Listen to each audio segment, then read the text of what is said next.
New There'll be better shenanigans. Okay. With blackjack and hookers. In fact, let's just forget the blackjack. Dear me. Yes, we're starting with you seeing my glorious face, rather than the starting shortly message. Makes a change.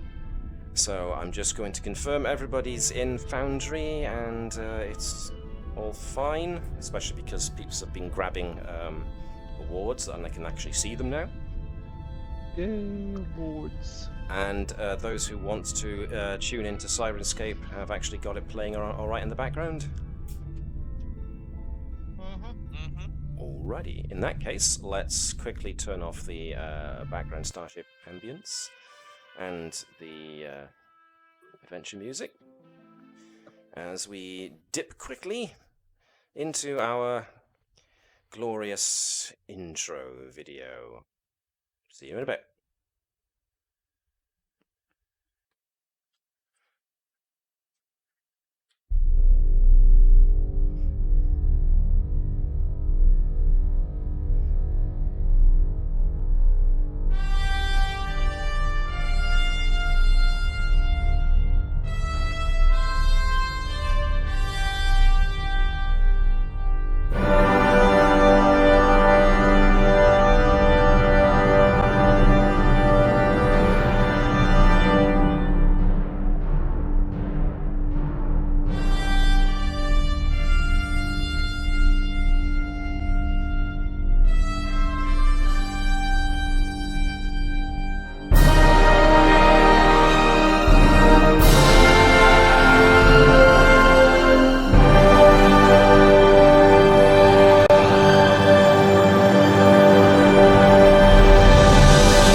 And as usual, thank you very much to Kevin MacLeod for allowing us to have that intro music, and to Gareth for creating the intro in the first place.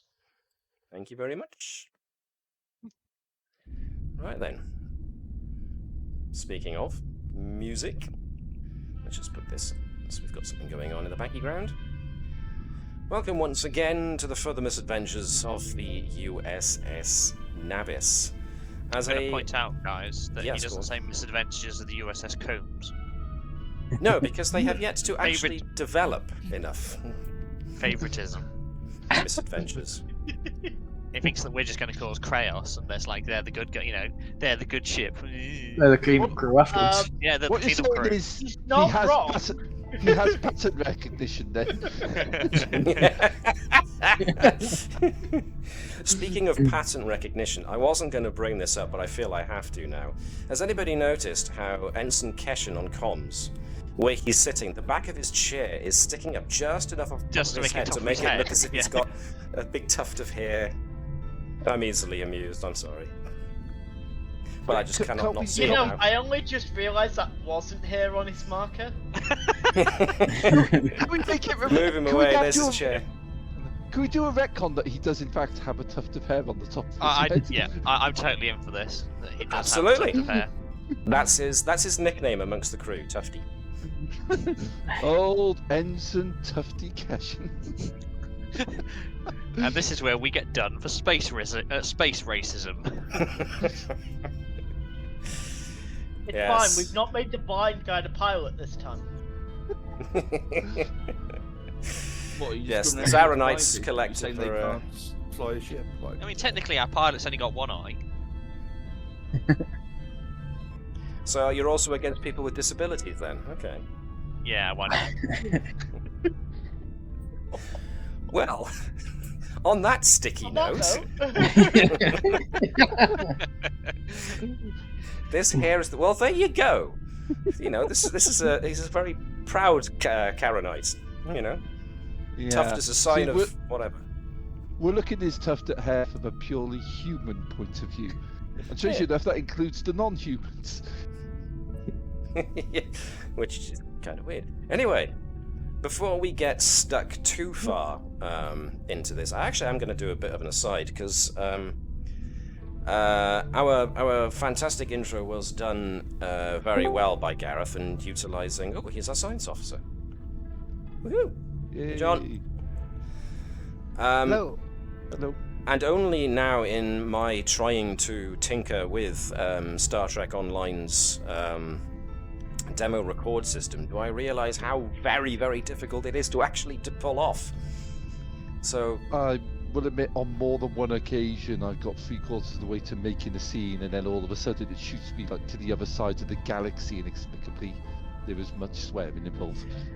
yeah, so on recommendation from Webby, I tried Star Trek Bridge Commander, which actually does have a quick switch cinematic view, which is kind of fine if you don't mind endless amounts of the same close-up view of the ship from the top and the bottom and from the side and from the other side and from underneath as it moves through various places. So it's not easy in Star Trek Bridge Commander either. And on that note, how are you finding Star Trek Bridge Commander, Webby? Well, I've only played it for about an hour since reinstalling it. But Yeah, I still as much love as I had for it when I originally bought it when it first came out. How much was that? Mid-90s. A lot. I will say this much, it has a lot of the shortcomings of games from that era, not the least of which is the problem that you get with playing games of that era on a more modern PC, which is at some points dialogue comes at you from more than one character at the same time. Even not at the same time on the screen as well. All you have to do is just ignore Commander Safi Larson and just listen to the rest of the crew, because everyone hates Safi. Well, it's no. There's a good reason why. She is voiced by the same lady who did Seska from Voyager, so she's actually a Cardassian spy this entire time, as it turns out. So Wouldn't surprise me, to be honest. I'm so confused when she comes onto the ship to infiltrate us and only find that it's been infiltrated by the entire changeling crew already. Well, if she tried infiltrating the Navis, then she'd have a lot more interesting a time, wouldn't she? And I do mean interesting. For you guys, not so much. For Seska, she'd probably quit. Go back to the Cardassian Union. She infiltrates the Navis. Now she works in the bar. I don't know how she got recruited to working in the bar. Well, to be fair, the Seska Small Potatoes, I saw a glimpse of the mirror universe of the Navis, and it's horrendous. They're all sort of completely professional. There's no sort of inefficiency. There's no screaming. No. They're boring. The warp drive has fingerprints on it. Oh, and think about this. Whenever they get into a fight with enemies, more of them use their phasers than wrestling moves. They use diplomacy. Which, considering it's the mirror universe, is wacky as all. Yeah. This ship has experimental torpedoes and actually uses their phasers. Don't you lie to me? and they only they think that one reactor is enough. Steady. They run this entirely on fusion. They never fitted a warp drive. They said it didn't need it. They don't generate enough power. Their ship doesn't need enough power. And as said, it has fingerprints on it. Never mind anything else. Well, they generate so little power is that they have to every time they pull into a starbase, they have to recharge for 6 days. And their shuttlecraft are scratch-free. So I've heard their main shuttlecraft's called the Titanic. and Latude is an extrovert. and has fashionable facial hair and headgear. Wait, what's wrong with Latude's facial hair and headgear? Latude on theirs is the head of flight operations. He doesn't like transporters.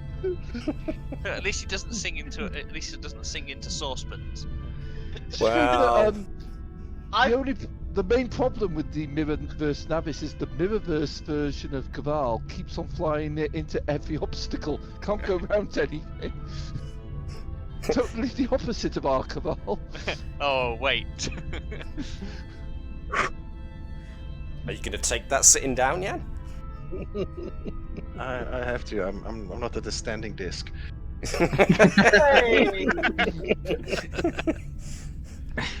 That is one of my favourite scenes from Deep Space Nine. Was the Jem Hadar taking over the Defiant and going, "Get these chairs off this bridge." Man, oh man. Well, I suppose it's time we actually get on with the episode, eh? Nah. And to that end, we have got science to do first, I do believe. Science! Oh yes. We've got more organic grown medical grafts. We've got more research into the Tilical tractor beam technology that Natala wanted to do, and the application of the sound gun employed as a ship-to-ship weapon. So, because that couldn't possibly go wrong. Which one do you want to do first? It'll either work as intended, or it'll be a new super weapon that kills one of the two. Well, shall we start as we have previously? Let's start with the Bertram and his two fabulous assistants. Cool. Is he Charlie and his angels? Well, indeed. No, Lloyd. He's my character name. How many times have I done blood tests on you and you still don't know my first name? He thinks it's Arg. Please stay away from that needle. You know, yeah, Doctor. You know what? If he's forgot your name, it's time for a blood test. What? Without looking, what's my name, Sophia? What? Lloyd Bertram. Admit it. Doctor. Even though I said it less than a minute ago, you still just checked. No. To be honest, for me, your first name is Doctor. And my second name is Moss, isn't it? Yeah, just no comment. I plead the fifth. You mean it isn't? I'm busy. There's Well- an important announcement. There's an important meeting on the bridge I need to attend to. It's a good job that I've got a template scaffold plant step setting up to distract me. Speaking of which, Matt, Yeah, I believe we were currently nearing the end of the biology attempt. I believe so. So, if someone wants to be Fizal, someone wants to be Ensign Eric, because Bertram is going to be obviously taken. So, let me take think. one of them now. Okay. Do you want to take on Fizal because, you're Natala? Sure thing. See how the foster daughter gets on? No, that doesn't make any sense, foster daughter. What am I talking about? Doesn't matter. So who's gonna be Eric? Shall we have Sean being Ensign Eric? Just for shiggles. Can we call her Ensign Jenny? Because every time I think, who the hell is Ensign Eric? And I'm like, But Webby, don't you know that every time Ensign Eric eats a banana, she becomes Ensign Banana Man? No, don't do things that remind me of my age. I saw something. I recently actually saw the episode of the Antiques Roadshow where they had Pokemon cards. Wow, Yeah, I'm just that like, hurts. Is that the newfangled game where you've got the monsters in the balls? that's No, Digimon. Apparently so. That's Yu-Gi-Oh! It's that digi thingy, right? It's that newfangled digi Digimon, thingy. monsters, Digimon are the champions. Dear God. Okay, let's save me before I feel more old than I already do. No. No, apparently there was a complication in that, so... I right, was so... distracted by all this Digimon talk. Dr. Bertram wants to get on with things, so let's go with... Dr. Bertram's distracted. No one even knows my first bloody name. If you hover over Dr. Bertram's token, It's now it's in quotes, so it's not even his real name now. Lloyd. Live long and prosper to you as well, suitable substrate. Welcome to the madness, and I do mean madness. Right, so, getting back to what we were attempting to do before. And I can't even keep a straight face when saying that. Yes, Ensign Jenny Eric, with Insight and Science. Okay, Insight and Science again, no successes. Bertram gets 1 success and a complication. Oh, whoops. No. It's Right. alive. It eats the lab. Funnily enough, the one who developed the complication this time was Dr. Bertram himself. So it suggests to me that if Ensign Eric and Ensign Fiesal both didn't generate any successes, then it was an error carried forward by the Doctor himself. Dun, dun, dun. So what I'm going to put there is that there was a mistake in the math somewhere in mixing biological samples that unfortunately gave you a false positive. And it's only when Bertram realizes this that he realizes he made a bit of an error and has to walk back his research to the previous point so that he can start from that section again. So you gained a point of... You gained a success, but unfortunately, because of the complication, you also lost it. So, Because as they say, we learn more from our failures than our successes. Indeed. Yeah, keep telling yourself that, Lloyd. That's your real name. Computer, show me that doctor's name in my cybernetic eye again.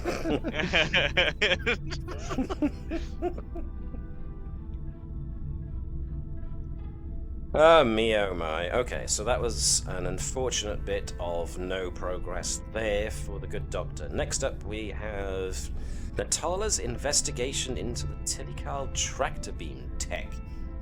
We currently had ancient tech as one avenue, quantum mechanics as another avenue, power systems, tractor beam science, simulation science.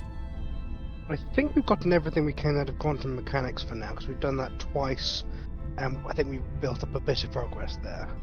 Yeah, a little bit, yes. There were small increments of progress there, so if you wanted to, you could certainly... I just noticed somebody's drawn Lloyd on there on the... Oh man. So yeah, if you think you could get better traction delving into a different avenue of research, then by all means. You never know what might help. So did you have any other fields that you were looking at in particular? Well, so we've gone quite a lot into the data itself and trying to work out the mechanics of it. Maybe if we took a look at the... Do you want me to go over the hypotheses again? I was thinking maybe we should try going into the ancient technology side of it. Have a look at what we think would be... I don't know whether historic capabilities is correct, or data that we can extrapolate from historical record. So you're looking to add an entirely new field of investigation from the previous 5 that you had? No, it's just one of the 5, I think. One of the 5. So which one was it again, sorry?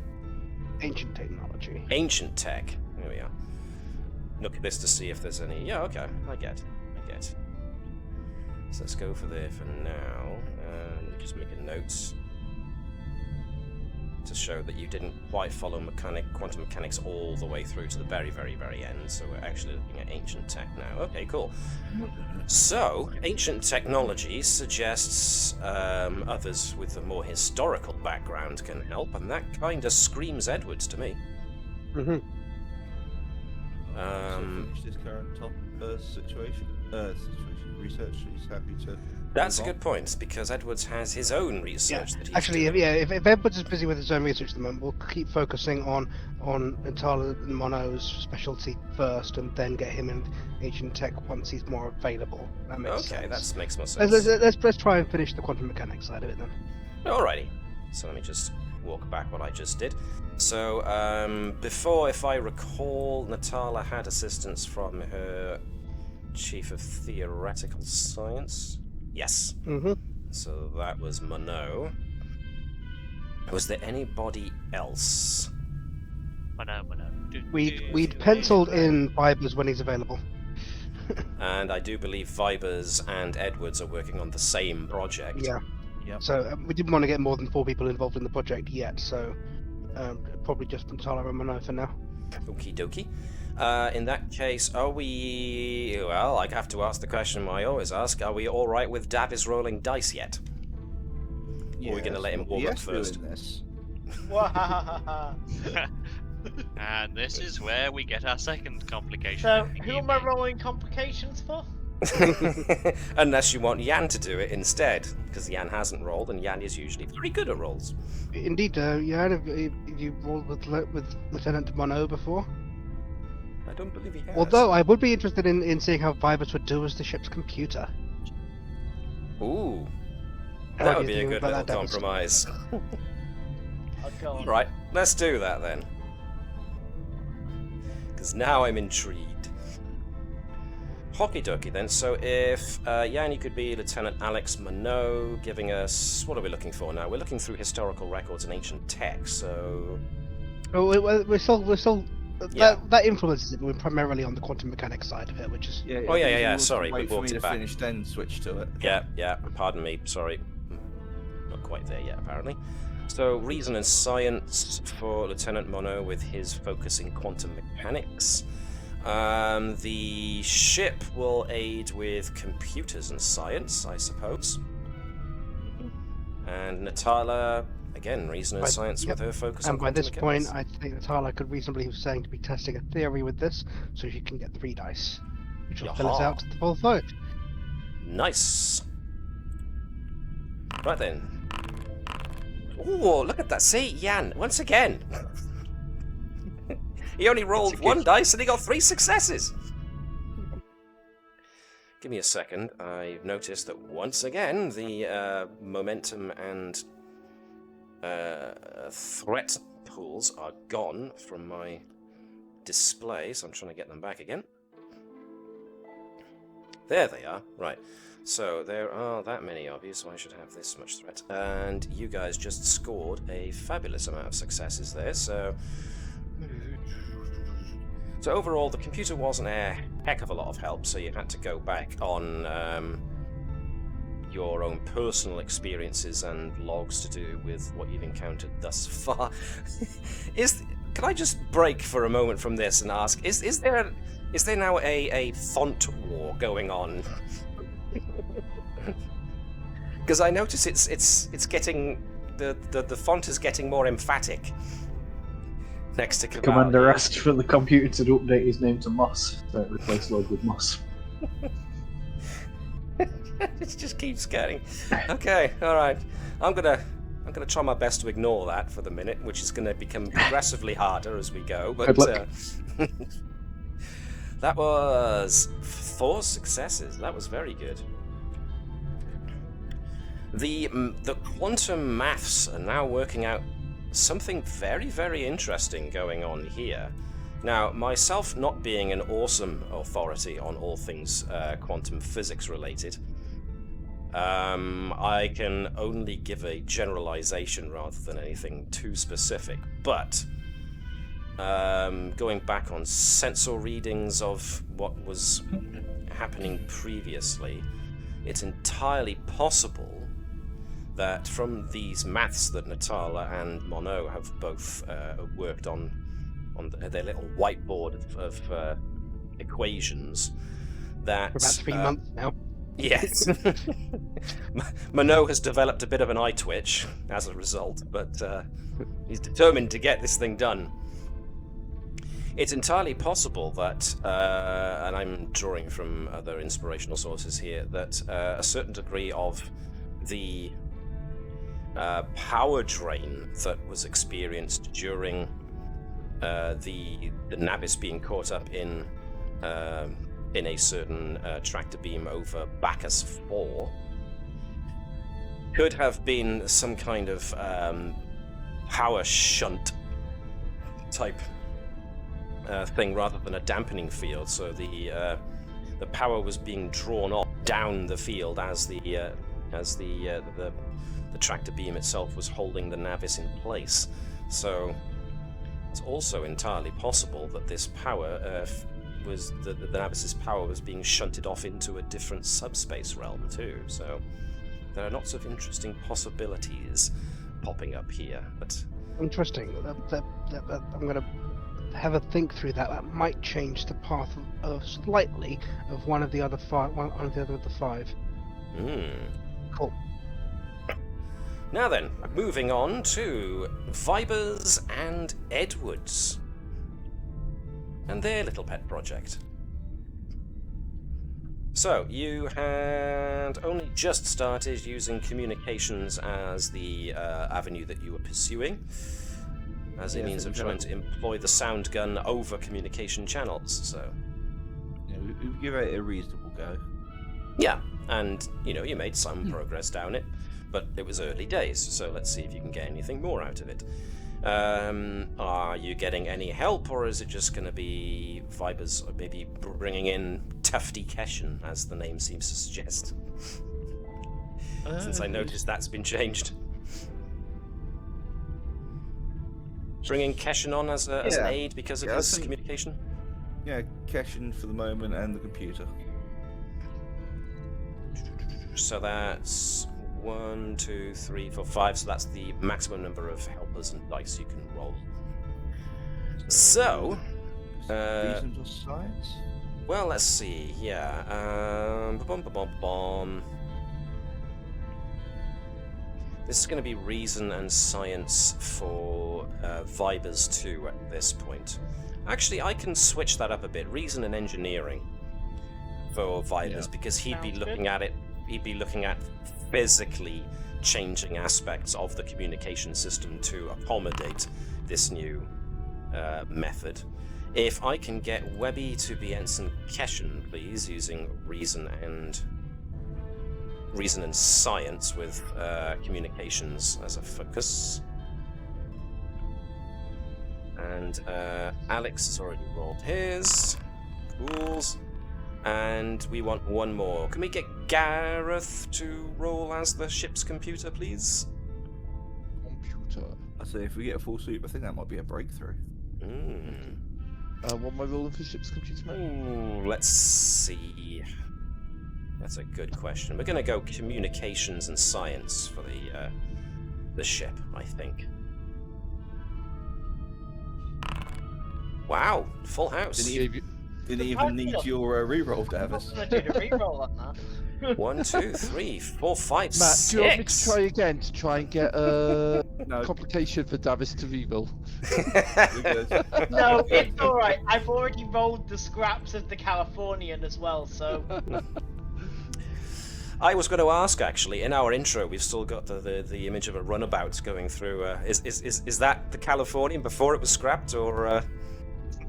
We still have a runabout. You do? Just what I was asking. Yeah, but if it was the Carpathia, it'd have a big scratch down the side of it. It's literally going through a tunnel in a giant asteroid. How do you think it got the scratch? It would be scratched if I was flying it. Stuff. It's always the runabout we have on us at the time, even if it blew up that episode. Especially if it blew up that episode. Because I was going to suggest maybe Gareth put a little in memoriam thing across the top as it flew out, so we could have a moment of silence. But no, okay. because it's the Californian. We don't like that one. Fine. Well, in that case, for the next intro, for season 3, whenever that starts, I'll have a thing with like the Californian literally being blown up by Romulans or something. Or just every time the Carpathian flies by at the beginning, it's the Carpathian J, K, H. That's where our intro is just runabouts flying across the I'd screen. like to point out that remember, we like the Romulans. It's the fake Romulans we don't like. Well, let's see. That was... Those are the green things, right? That pirate stuff.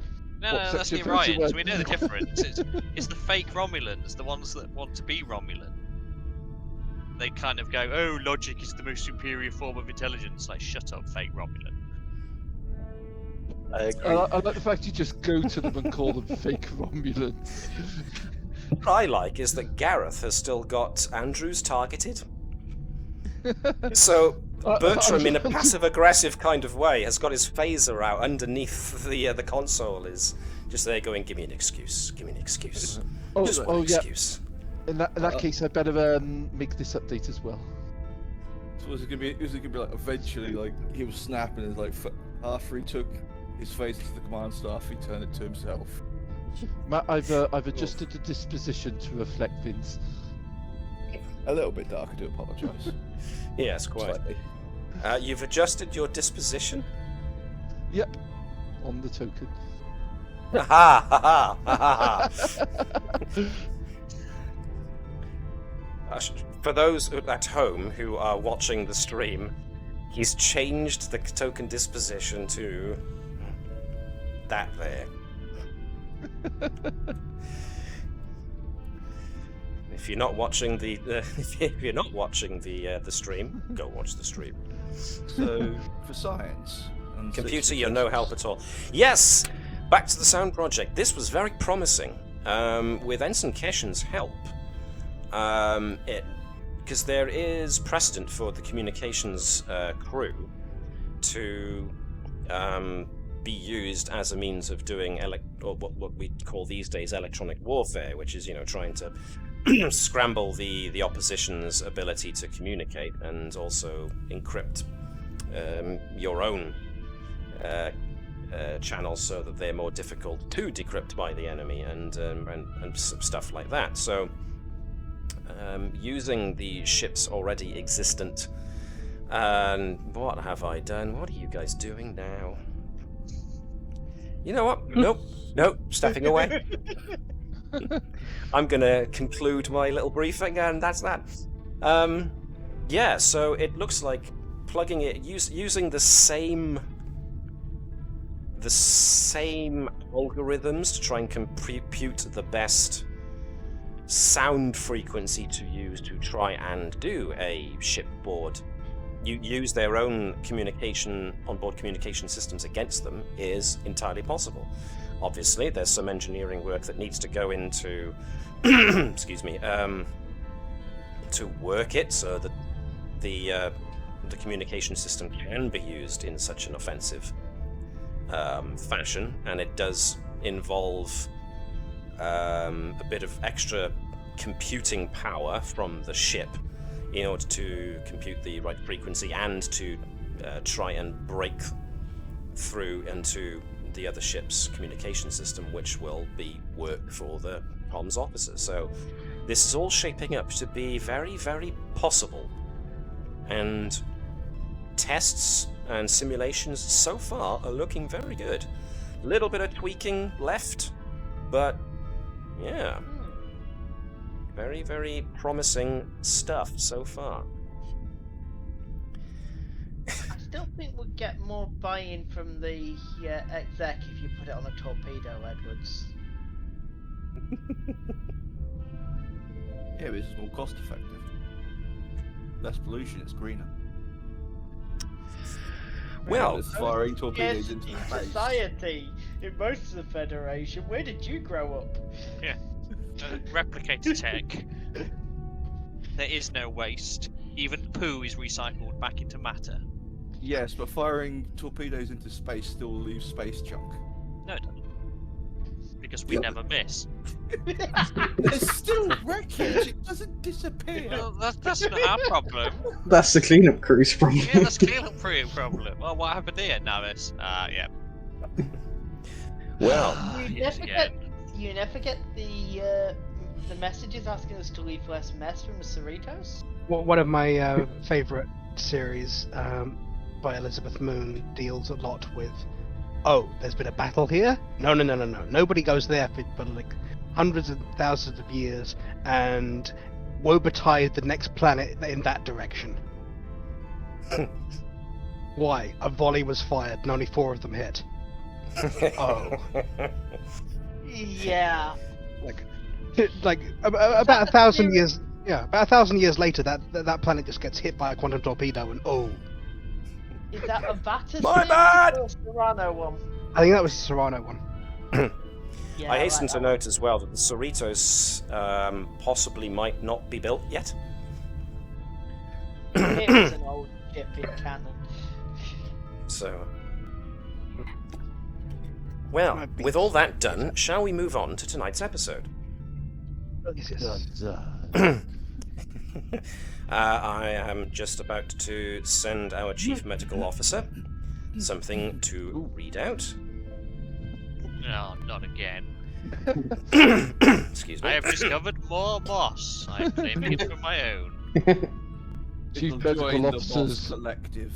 All right Chief then. Let's Medical have a brief. Officer's log. I've swapped over the blood tests for Andrews and Edwards. We'll see what happens. Dun, dun, dun.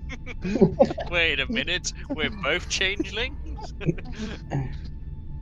Right then, Gareth. Can I get you to introduce our episode tonight, please? Okie dokie. Chief Medical Officer's log, stardate 50449.9. It's been 6 months since the start of the conflict with the Klingon Empire, and the Navis has been posted to major engagements since the outset. Even though one expects to be posted to conflict zones when being assigned to a vessel like the Navis, I've nonetheless been observing a sharp increase in crew members exhibiting signs of stress and deteriorating mental health. As such, I've exercised my authority as CMO and ordered the ship and its crew be rotated out of combat missions and put on shore leave. Fleet Ops have approved the request, and as such the Navis is on its way to the Delb sector, where we will put into the unaligned colony of Hefner Bay. God damn it, Bertram. So, It's not a combat op when we're doing refugees. Yeah, it's not. That was the mission that made us the most stressed. Getting refugees off a bloody planet. CMO log supplemental. Having put in for the ship to have 2 weeks of shore leave, Commander Andrews put in a request. I have therefore arranged for it to be increased to 5 weeks. Andrews is just twitching like, I need something to do, I need something to do. I need someone to shoot at, damn it. Yeah. I can get the Bertram. things off the walker. Bertram's like, Commander Andrews seems more stressed while we're on shore leave. I'm like, I need something to do. As such, can I get folks to now tell me who is rushing off on shore leave and who is hanging on back on the ship? I'm definitely sure I've got some reports to file. My entire engineering department is on shore leave, so it's quiet in it. Matt, Yo. can I look up what sort of interesting flora and stuff might be found in the shore leave area? That Well, might have an effect. if you look it up, Hefner Bay is a system in the Alpha Quadrant with about 7 planets. The second is also named Hefner Bay, which is an M-class planet with 2 small moons. It has about 50 million inhabitants, but only a few cities, and none are as well known as Hefner Bay, the capital and centre of commerce. I think the Tala is probably organising group activities for those unable to entertain themselves. Were you going to say something, Webby? I'm just gonna. It's more of an aside of Hefner Bay. Well, is it a pleasure area? I was going to say... Hefner Bay is a well-known watchful and some area. would say notorious independent world that specifically caters to the creature comforts and leisure of dozens of alien species, including most of the Federation member worlds. Is the main language spoken German? Yeah. All types and all loyalties are welcome to the Bay, though they do have their own private security force. Virtually any hobby, vice, or pastime can be found in Hefner Bay for the right price. So that means the Proprietors Vibers trade in a is- variety of goods, coin, and information. So even Starfleet officers and Federation citizens can find something to do or acquire during their visit, depending on what they choose to offer in exchange. Yeah, Fibers is setting up a new contact ring for his alcohol. So basically, yeah, who's on planet and who's staying on ship? Ship. Planet. I'd It would say- be hypocritical for me not to go down to the planet after organising it. You just want Alrighty. to be quiet on the ship instead of run away. considering how close Edwards is, I'd say to the combination of his research, he probably would be more excited to stay on. Get out of my Alrighty. engineering lab. Virus is like, get out. We're on shore leave. I'm shutting this down and then giving the deep clean. Clean. Silent. We've been in combat phase for weeks. Still not worked out the Novak engine yet. Yeah, that's been left well enough alone. Nobody's brave enough to go in there. No, we This- swapped in a cell. We covered that previously. We Yes, of put course. it beside the station as an example of what man is not meant to know. It now earns a fortune in black market tourist visits and all sorts. Black market tourist visits. Yeah, it's like all your Sneaking urban Klingons in to see people like sneaking in going, look, I can understand this. I see, so it's a cunning trap.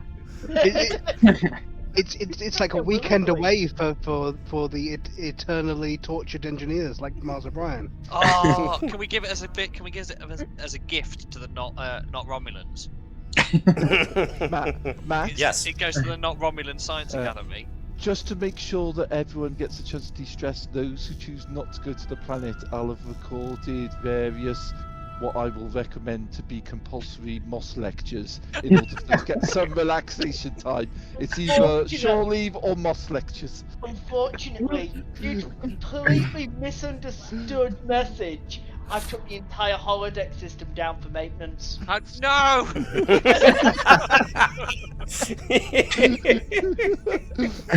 Oh, the anguish in that was just. Oh dear. Right then. Vipers, I've invoked a little-known medical clause. If you're staying on the ship, in order to get anything done, every time you log into the computer, you have to ask at least correctly answer 10 out of 15 Moss-related questions. Becky, I'm going down to the planet to get my boost supply restocked. However, for those going to the planet, and Tala's understanding of the assignment is everyone has a very busy itinerary. Is there a moon? Ship. There are moons, yes. I think the moon of the planet sounds a lot more better. Yeah. Andrew's just like, you know what? Solid. Vipers and Andrews Fiver's protocol. Vipers and Andrews take the shuttlecraft, go halfway between the ship and the planet, and just stay there. Nope. Just Vipers sitting there in a spacesuit on the outside of the hull, sitting on top of the engineering section, watching the stars. That's his entire holiday, just sat in an EVA suit. he just 2 weeks in an EVA suit. He's gonna reek after that. No, he just snaps. He sets off the self-destruct mechanism and then ejects the warp core into the atmosphere. No, I walk. Pressure, I He likes his what calls. Doesn't matter. He's blowing up the ship anyway. I'd eject the ship, not the warp cores. I Yeah, keep it up. just dump the ship. I was going to say, Nova strikes me as one who will want to get off the ship. Yeah, there'd be too many thoughts going off. Happy. What about Caval? Is Caval staying on board ship, or is Caval actually getting some shore leave? Oof, tough choice. I was thinking of staying on board and taking the fighter for some. Oh, they have a pod racing setup down there. Don't you want to do some racing? Well, Okay, as alright, it turns out, convinced.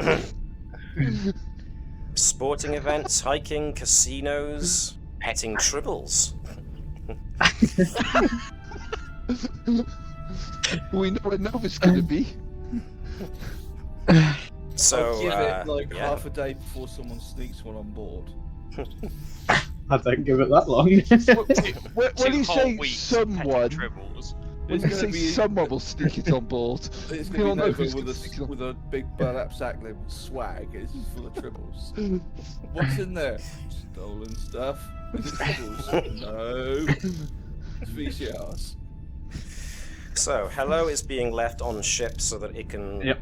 just do whatever's asked of it. It's in charge of operations. No, it's banned from the bridge.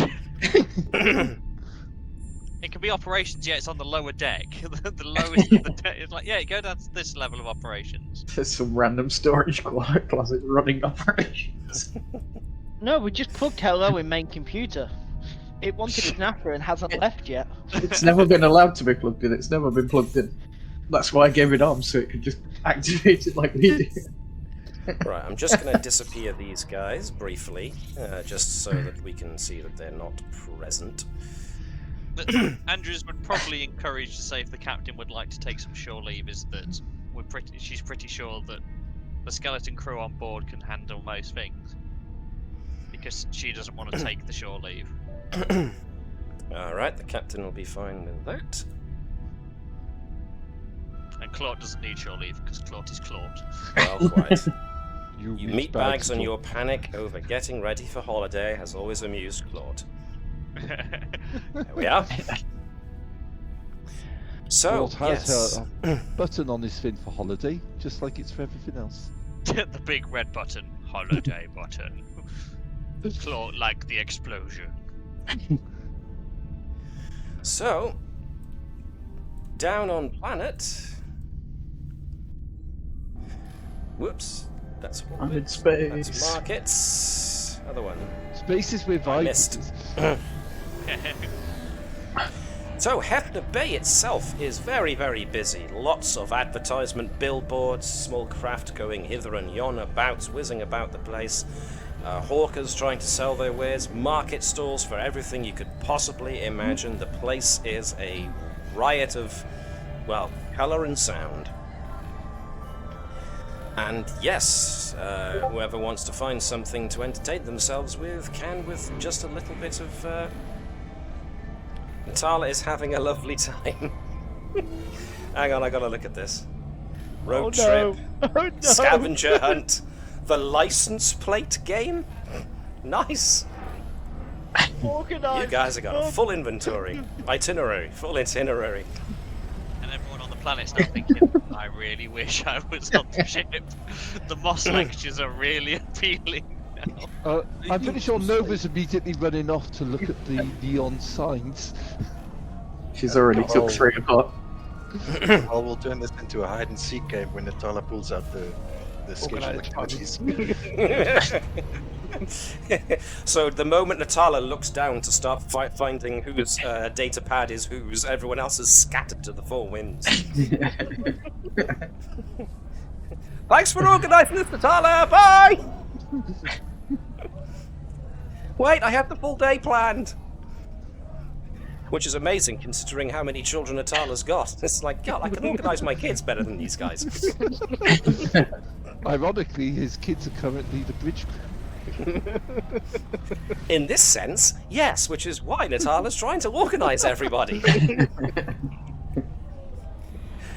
The captain, at least, is still standing next to Natala, going, "Well, Yeah, you the tried." captain is the only one stupid enough not to disappear, so she's just like, oh, great.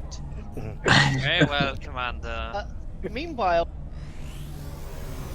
Meanwhile, well, don't start and not finish, Davis. Come on. In his spacesuit drifting away. Because meanwhile steps out the airlock and realises there's a leak. Ah, poo. Well, no, actually, that'd be the holiday for Vipers, wouldn't it? What, a leaking spacesuit? Yes, something to Problem do. solved. Yay, asphyxiation. Woo. Meanwhile, on the other side of the planet, Latude and the engineering team have arrived at a small beach.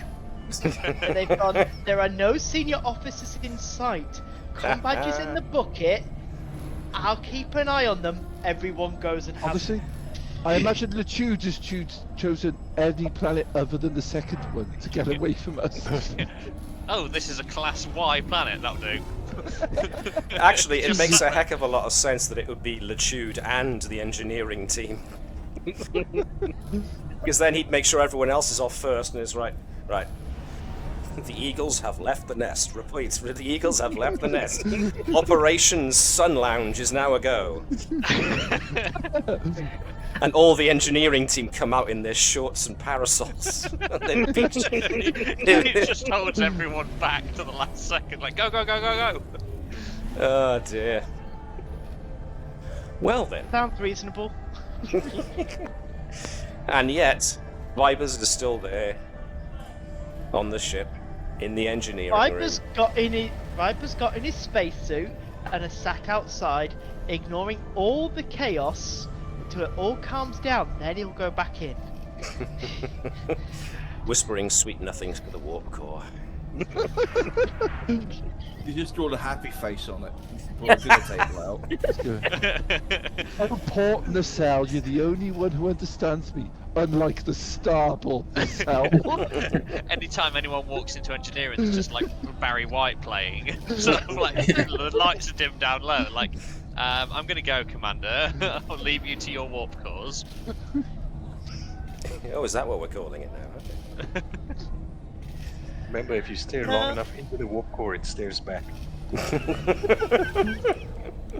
Remember, if you stare long enough into the warp core, there'll be a breach, judging by Star Trek's Oh God, history. that's grim.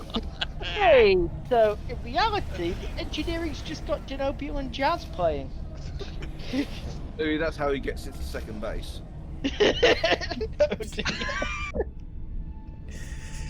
Meanwhile, back on the Navis bridge. Yeah, so Vibers is elsewhere. Edwards is still busy in one of the labs, I imagine, with his pet project. Yep. So, yeah, at the moment, Ensign Kirst is just there because on sensor station because she drew the short straw, and because the Chief Helm Officer is on leave. Ensign Lenny has assumed his station, and Ensign Keshen is looks like he's trying to get everything together to ready himself for his own bout of shore leave. Sorry. It's bad at scratching posts. Oh dear. And yeah. Ensign Kirst gets a little alert on her terminal.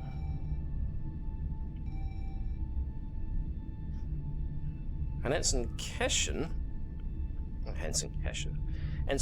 however, I should say.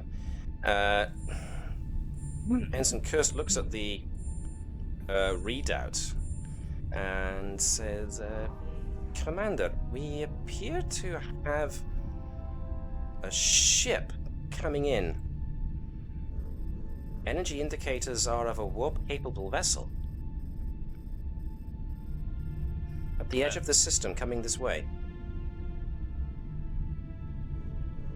There's probably nothing to be alarmed about, Lieutenant. This area is open to all species. How close are we to the actual border as well here, Matt, by the way? Excuse me. Close enough that you're away from the Klingons and close enough to Federation space. Let me find Delb. So the Delb sector is in a weird position.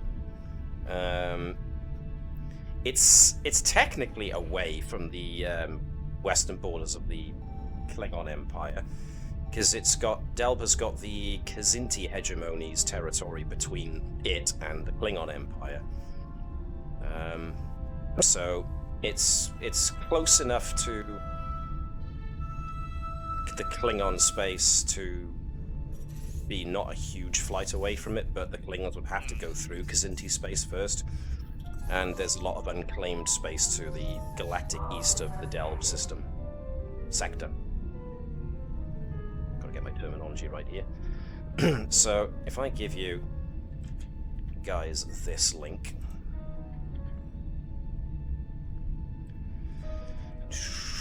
you can see that the western blob of the Klingon Empire touches against a pink blob which has got Kzinti hegemony in it. And just to the left of that is Federation Helb Delb sector. And that's where you're currently at. Hefner Bay is situated in there, so it's close enough to Alanine space to give it a bit of an edge. So, you decide not to worry about the ship, which is Keep fine. it under observation, but at the same time, it's one of those of this area is open to all.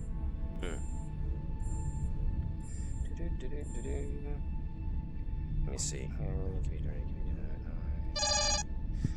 Sometime later, not too much time, but a couple of minutes later, there's another indicator on both Cursed and Clawt's stations. Let me change to Clawt. Commander, Clawt is reading a warp signature consistent with a Klingon vessel inbound.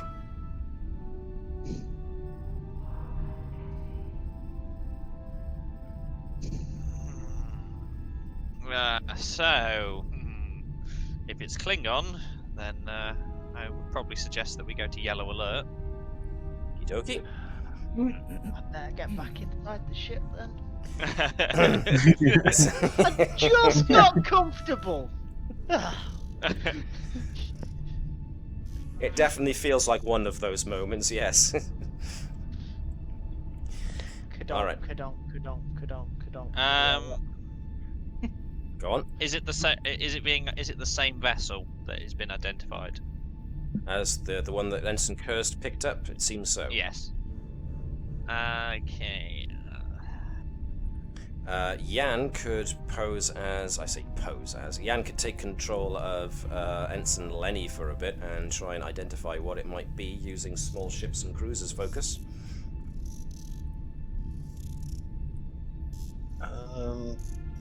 If you want Gonna to. be control and con or reason and con? I would say reason and con, because you're interpreting the power outputs to give you an idea as to what kind of vessel might put out that specific energy signature. Ooh. Change this. Okay, so don't manage to identify it at distance, and Ensign Cursed can corroborate this. Sensors are having a bit of trouble identifying what the ship might be. The ship has an unusual energy signature to it that seems to be interfering with sensor scans. It would then be a case of that we need to move to intercept, advising the ground crew that there is a potential minor altercation that we are looking into. Okie dokie. So yes, you can move to intercept the ship. And Ensign Cursed says, ship now within visual range, sir. And I'm assuming you want to see it? Nah. Okay. Of course we do.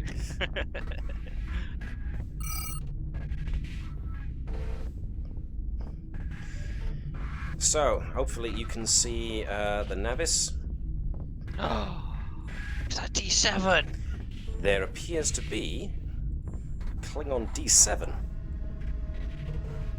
Oh, it's like a history trip. Is Andrews getting all misty-eyed over...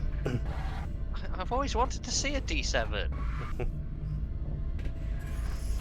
We'll do the friendly rather than being aggressive, and we will open hailing frequencies at them.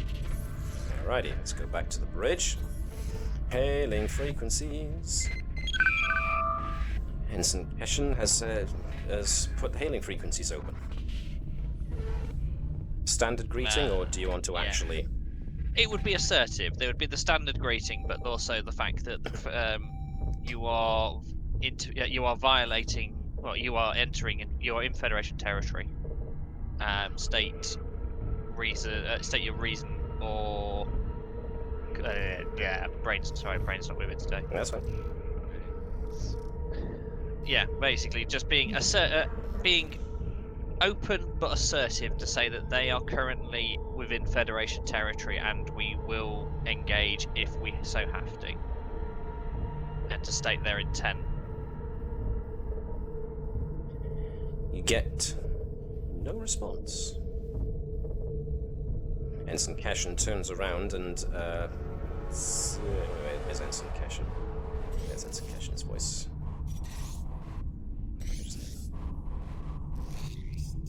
Indications are that the ship received our communication, Commander. Are their weapons primed?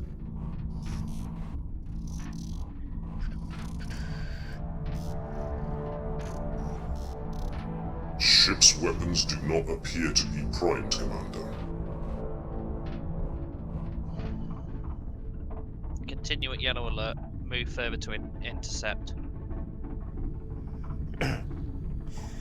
The ship is closer now, so I will allow John to take over Ensign Kirst, since Kirst is in Natala's usual spot, to scan the ship, doing reason and science, and let's say, Gareth, you can be the Navis assisting with sensors and science. I've been, for some reason I was logged out, and by the time I got logged back in, it's claimed I'm still in there. Can I have Sean as the Navis then, please? Alrighty. 2 successes, so whatever the Navis gets is gravy. So if you can do sensors and science for the Navis, please, Sean, that'd be awesome. 0 successes, so Kirst, pardon me, gets it all. Right.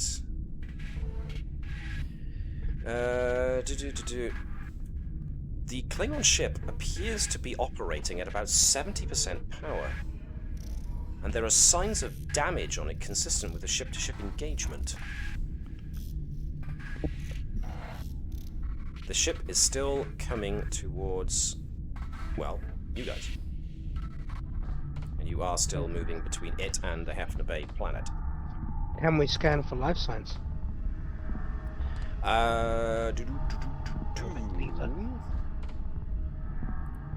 Not presently. There's something interfering with the sensors in specific to that ship.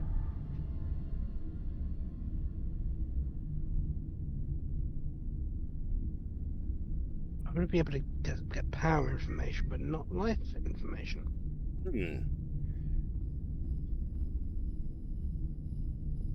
Scan for any kind of tachyon or chronoton or any kind of unusual radiation, Lieutenant. In the meantime, I'd like to make sure that we block it from getting to the planet. Okay. Can I therefore get Yan to take control of Ensign Lenny? To give me a control and con check, aided by the ship. Alex, you can be the Navis this time. Using the Navis's engines and con to see how well you can position yourselves between them and the planet in such a way that blocks them from being able to get past you too easily. And just as I say that, you just lost connection, didn't you? Yeah, I like alt tab for a second, and it came in. It's like, yeah, you've been redone. Sorry, you can log out or reload application. It's like, so something's gone wrong here slightly. Give me a wow. sec. Even Gareth hasn't managed to log back in yet. Yeah. Still saying I'm in there. Give it a bit, it might not have updated on your end of things. Try a force refresh just to make sure that you're getting the latest information. Okay. In that case, can I have... it's let me in. Okay. Just give me a sec, so we'll be back. Giving you a moment. There you are. While on the outside of the ship, I will get to the airlock eventually. Security alert. At aft airlock. Someone is attempting to access the airlock during yellow alert. Right, lock it down. One thing I've just thought of that's going to make a couple people cringe, mainly Vibers and Andrews. If he sent everyone bar myself, Edwards, down for shore leave and he's out of the ship, technically would that mean I'm the only one that can actually run the engineering until he gets back? You are acting lead engineer, but you don't know it. Yeah, I would assume that Vibers didn't send all of his engineering team. You never know. He sounded very confident. So what was the two in each role? Bearing in mind, we've got and sensors. There's a couple of officers walking around that none of us recognise, and it's like, "Hello, I'm the night shift commander." Like, Nobody told them they were surely. Never told night shift. Oh, poor night shift. Engineering's the only one who doesn't have that problem because we don't have a proper night shift. You just got you doing it on your sleep. No, we split it. Everyone else on the ship uses a 4-shift rotation. We're on 3. Alright, so was it science and sensors? Yes, please. We really need to put out our sensors. No, we don't. Yes, we do. No, we don't. Never failed the sensors roll. We always fail a sensors roll. This wasn't sensors, sorry. This was Ensign Lenny doing maneuvers to try and get in the other ship. Pardon me, Yeah, that shouldn't have been sensors and science. That should have been engines and con, pardon me. I was thinking on previous check, so... Okay, give me a sec, I'll re-roll that. The ship often fails sensors rolls. The thing is that whoever's sat at sensors never fails a roll. Both Natala and Curse are just very good at it. Haha. 3 successes. Nice. You get 1 over what was needed there. Cool. What you do detect is that there's an unusual amount of tetrions surrounding tetrion eddies swirling around the ship. And they are basically creating an almost scattering effect for trying to get a read on anything going on inside of that ship. But sorry, that was to do with science. But Ensign Lenny manages to expertly pilot the ship carefully between Hefner Bay and the Klingon ship, such that you are directly blocking it. At which point there is actually a hail coming through from the Klingon ship. Open channel. Okie dokie. This is Captain Cannock. I would wish to avoid any unfortunate encounters with yourselves. My ship and crew are in need of repair and shore leave. I would very much like to make fall at Hefner Bay. We are not here to conduct any kind of military operation. Therefore, with your permission, we would like to proceed to the planet. Commander, I don't know how tetrion particles normally don't persist outside of warp space or similar. If they haven't just come out of warp, how are they still covered in tetrion? What's the current stand? This is kind of like more of an Andrews kind of reviewing what the Starfleet current stance is, because obviously this is technically they have crossed the border. They are, well, we are at full war with the Klingons. But this is also a colony which considers itself unaligned. But it is within Federation space. They have Yes. willingly crossed into Federation space. Wouldn't it be that as soon as they reach orbit, they're in planetary law? But basically, if you can intercept them before they get to orbit, then they're in Federation space and you can fire on them. But basically, as soon as they get to orbit, you need to ask for permission of the planet.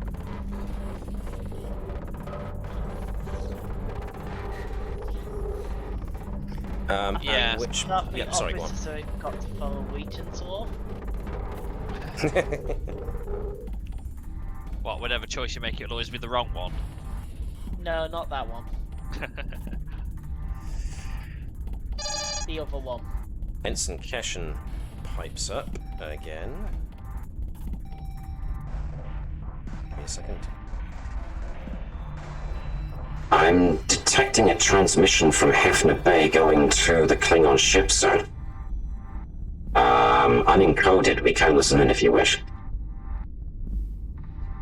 Yes, I would like to.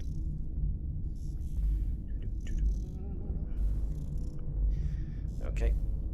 Putting it on speakers, you hear. The Hefner Bay Board of Directors sends their welcome to you and encourages you to enter orbit. Take advantage of our repair facilities and myriad opportunities for shore leave.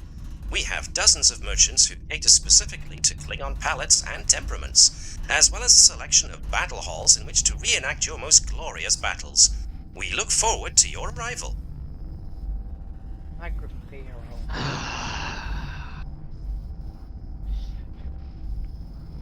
So the planet has now authorized access. Right, okay, well... Since the planet has authorized the allowance of the Klingon vessel, is that the Navis will stand down from its position, but advise that if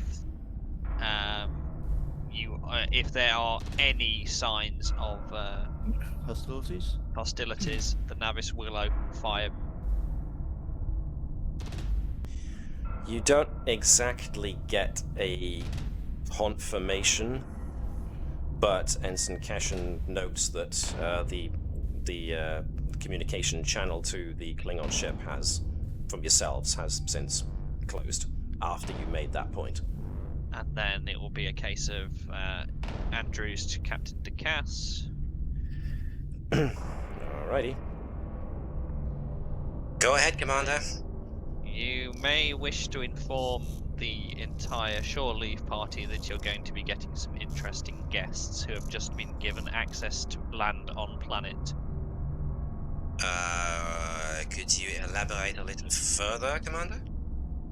A Klingon D7 vessel has entered space and has been granted permission to allow its personnel to attend shore leave and also to undertake repairs from the station's facilities.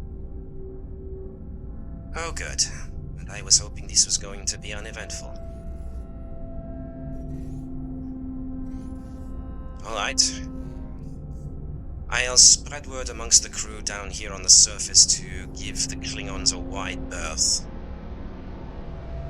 Keep an eye on the ship though, Commander. I want to know the moment something out of the ordinary happens. Of course, Captain. We will stay vigilant up here. I'm sure you will do. Damn it. First shore leaving, I don't know how long. When the captain says out of the ordinary, Ensign Kirst flinches in her chair. I think she's very much worried that if she just writes "it doesn't make sense" in her duty report, she's going to get in trouble.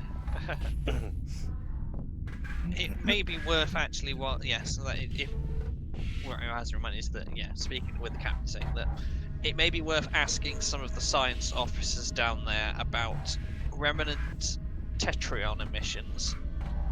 Tetrions? We're going to continue. Yes, Captain. Usual for a Klingon D7 to be emitting Tetrions. Keep me apprised of the situation as it develops, Commander. Of course, Captain. I better go round up our people. Which means I have to find where Nova scurried off to. Keep me informed. There's a large contingent of our crew on the opposite side of the planet on a beach as well, Captain. There are? Vibers, yes, of course. None of them seem to have their comm badges on either, Captain, so... Oh, really? One of them's monitoring it. I think yeah, one of them. Well, Latude sat there with his comm badge on, the rest of them you know what, it's the least of what I've got to deal with at the moment. Monitor the situation there in orbit, and I'll see what we can't do down here. Dukas out. I think you just heard a couple of white hairs appear in the captain's head. Yeah. Oh, Kirsty's only an ensign. I thought she was Lieutenant. No, Kirsty's only an ensign. So it would be a case of Ensign Kirst, I want continual sensor sweeps on that. Mr. Claw, I want the weapon systems primed at all time. Hello, Okay. make sure that we have full system operational, and Vibers, get the hell back inside the ship now. Hey, emergency transport 1 to engineering. The good thing is This unit inside. is keen to assist. Unit Commander. Yeah, because Vibers is inside the shield arrays, that technically he can actually be beamed in. He can actually see the D7 from here, actually. Ooh, I remember those ships. Nostalgia trip. Okay, so This previous host, she was a diplomatic attaché at Kittimer. Yeah, I remember those ships. So I'm going to move us for a moment back down to the surface. So having heard all of this and being appraised of the situation by the captain, what do the ground crew want to do? I mean, locating Nova is probably job one, but you know. Undermining my shore leave demands. It's bad enough when Andrews does it.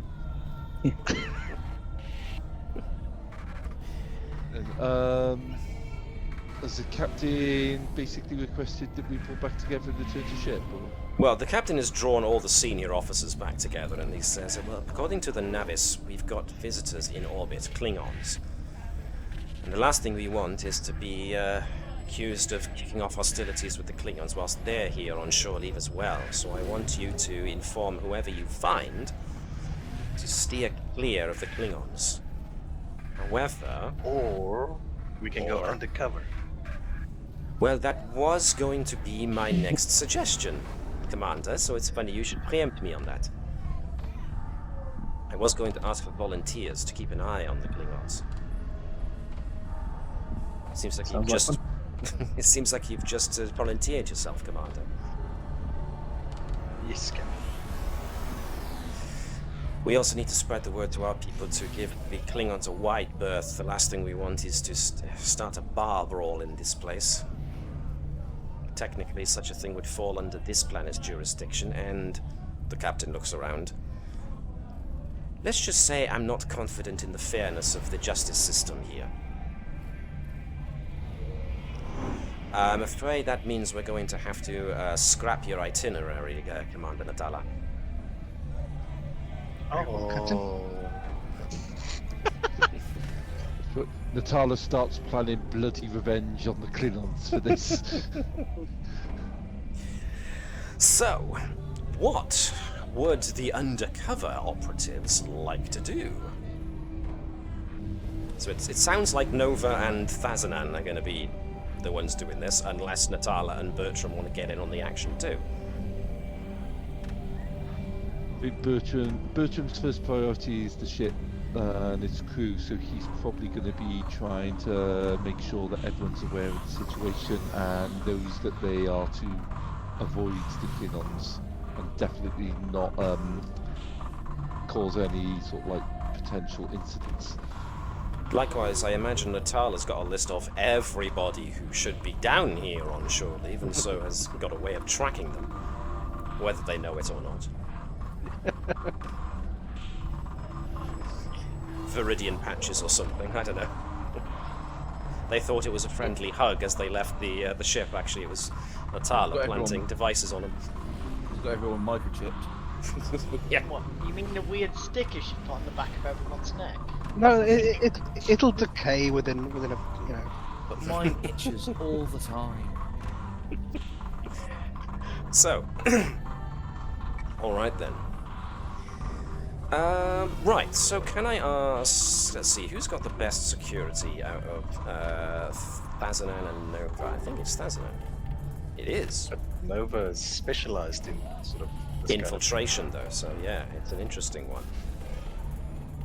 So, well, I was recently seen an old Earth spy movie. So in his mind, he thinks he needs to find a trench coat and a fedora.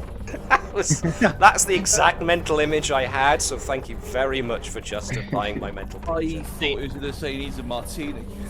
I was thinking that he needs bagged teeth and big glasses and go, hello, oh baby.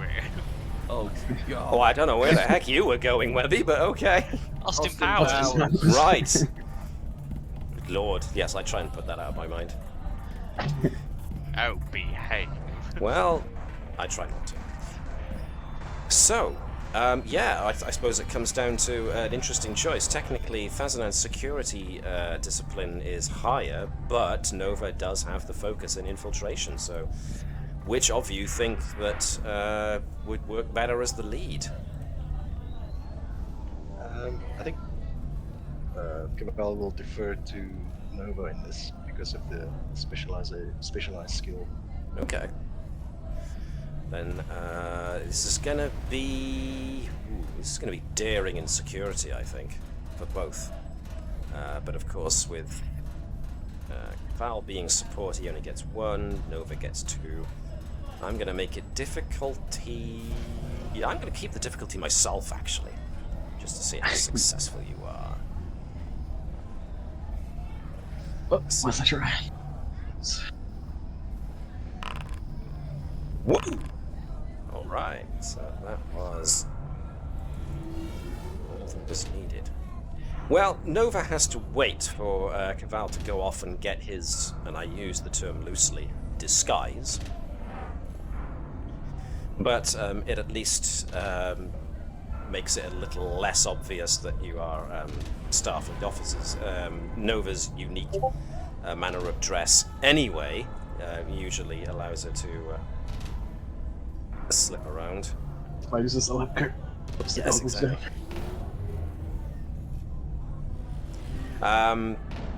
So, the pair of you move around the various places. Obviously, having worked with and fought Klingons before, the most obvious places that Klingons go to are the bars. And you have to get a little bit, you have to apply some information from some of the locals in order to get an idea as to where these so-called battle pits, where Klingons can do battle reenactments, could be. So, you get a bit of information from the locals to frequent as many of the bars and those areas as you can. So far, no sign of any Klingons.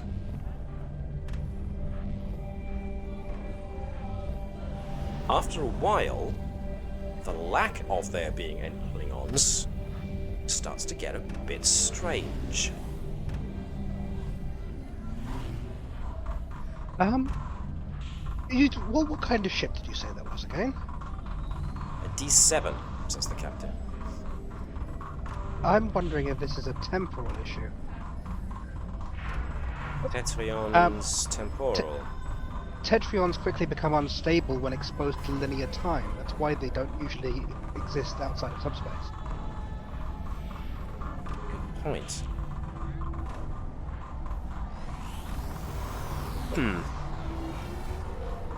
Well, I suppose we wait and see what Caval and Nova turn up, but if they haven't turned up anything, this could indeed, as you say, be something temporal. Okay, at this point, I'm going to jump back to Nova for a moment. Nova is doing what Nova does and is kind of feeding off of the enthusiastic vibe that Bazanan's giving off, which is, cool, I get to be a spy. So, Nova's kind of digging that at the moment, and is kind of sneaking around the various places, being a spy again. I say again, assuming, of course, Nova was a spy in the first place. All along. And that's when Nova is moving around, she looks down a deserted alleyway just to see, because, you know, where a guy's doing shifty things, always going to hang out deserted alleyways. At least according to all the holovids she's seen. And that's when Nova realizes she's been hearing this odd whispering sound for a minute or so now. This constant chatter, which she put aside for a time as being just the brushing past so many people's emotions because this place is packed. But Nova now realizes that the street she's on is a lot less populated than previous streets that she's been down, and still hearing this odd whispering. It's as if you're hearing voices from a great distance, but can't pinpoint words or a direction. Can I duck into a quiet corner and try and like meditate and focus on it? Sure. Give me just a sec. I need to look. So, yeah, by all means.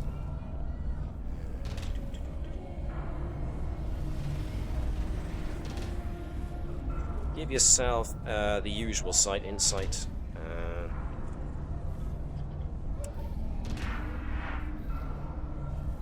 Insight and command, I believe it was. Yeah.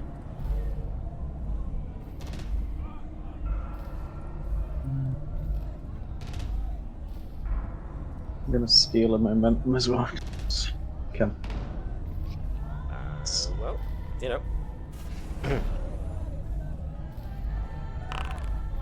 2 successes. Very nice. Okay. Nova still has difficulty pinpointing a source, but it's definitely a telepathic series of voices. Almost like they're coming from far away. But it's difficult to pinpoint, but it's definitely telepathic in nature. Now, I am going to quickly jump us back to the ship. Edwards is busy loitering around the science labs at this point. I mean, the yellow alert has been sounded, and but ever since, you know, you've been put on basically standby alert. So Edwards is kind of ready to jump back to his station if needs be, but until you're ordered otherwise, the crew are allowed to go back to what they were doing. Just be ready to assume stations at a moment's notice. And yeah, Edwards is in one of the labs, and through the glass can see the corridor beyond that leads to the turbo lifts and the other small labs. And a movement out of the corner of his eye suggests that somebody is indeed moving down the corridor. When Edwards turns his head to see who it might be, there's nobody there.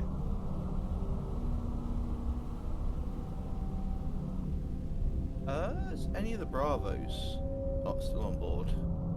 You'd have to ask them. It'd be you have a communicator. Good point, actually. There's like the edge to security. I thought I saw someone just out the corner when I come down this corridor. I'm fairly sure of it, but there's no one here. Do we have any personnel left on this deck? Checking now, Ensign. Give me a moment. Internal sensors aren't registering anyone else on that deck other than yourself.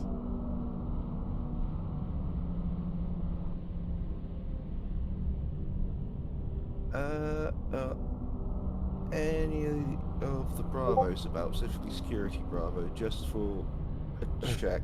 Ever since Tenenbaum started playing shenanigans when she was running about here, I prefer to be safe than sorry.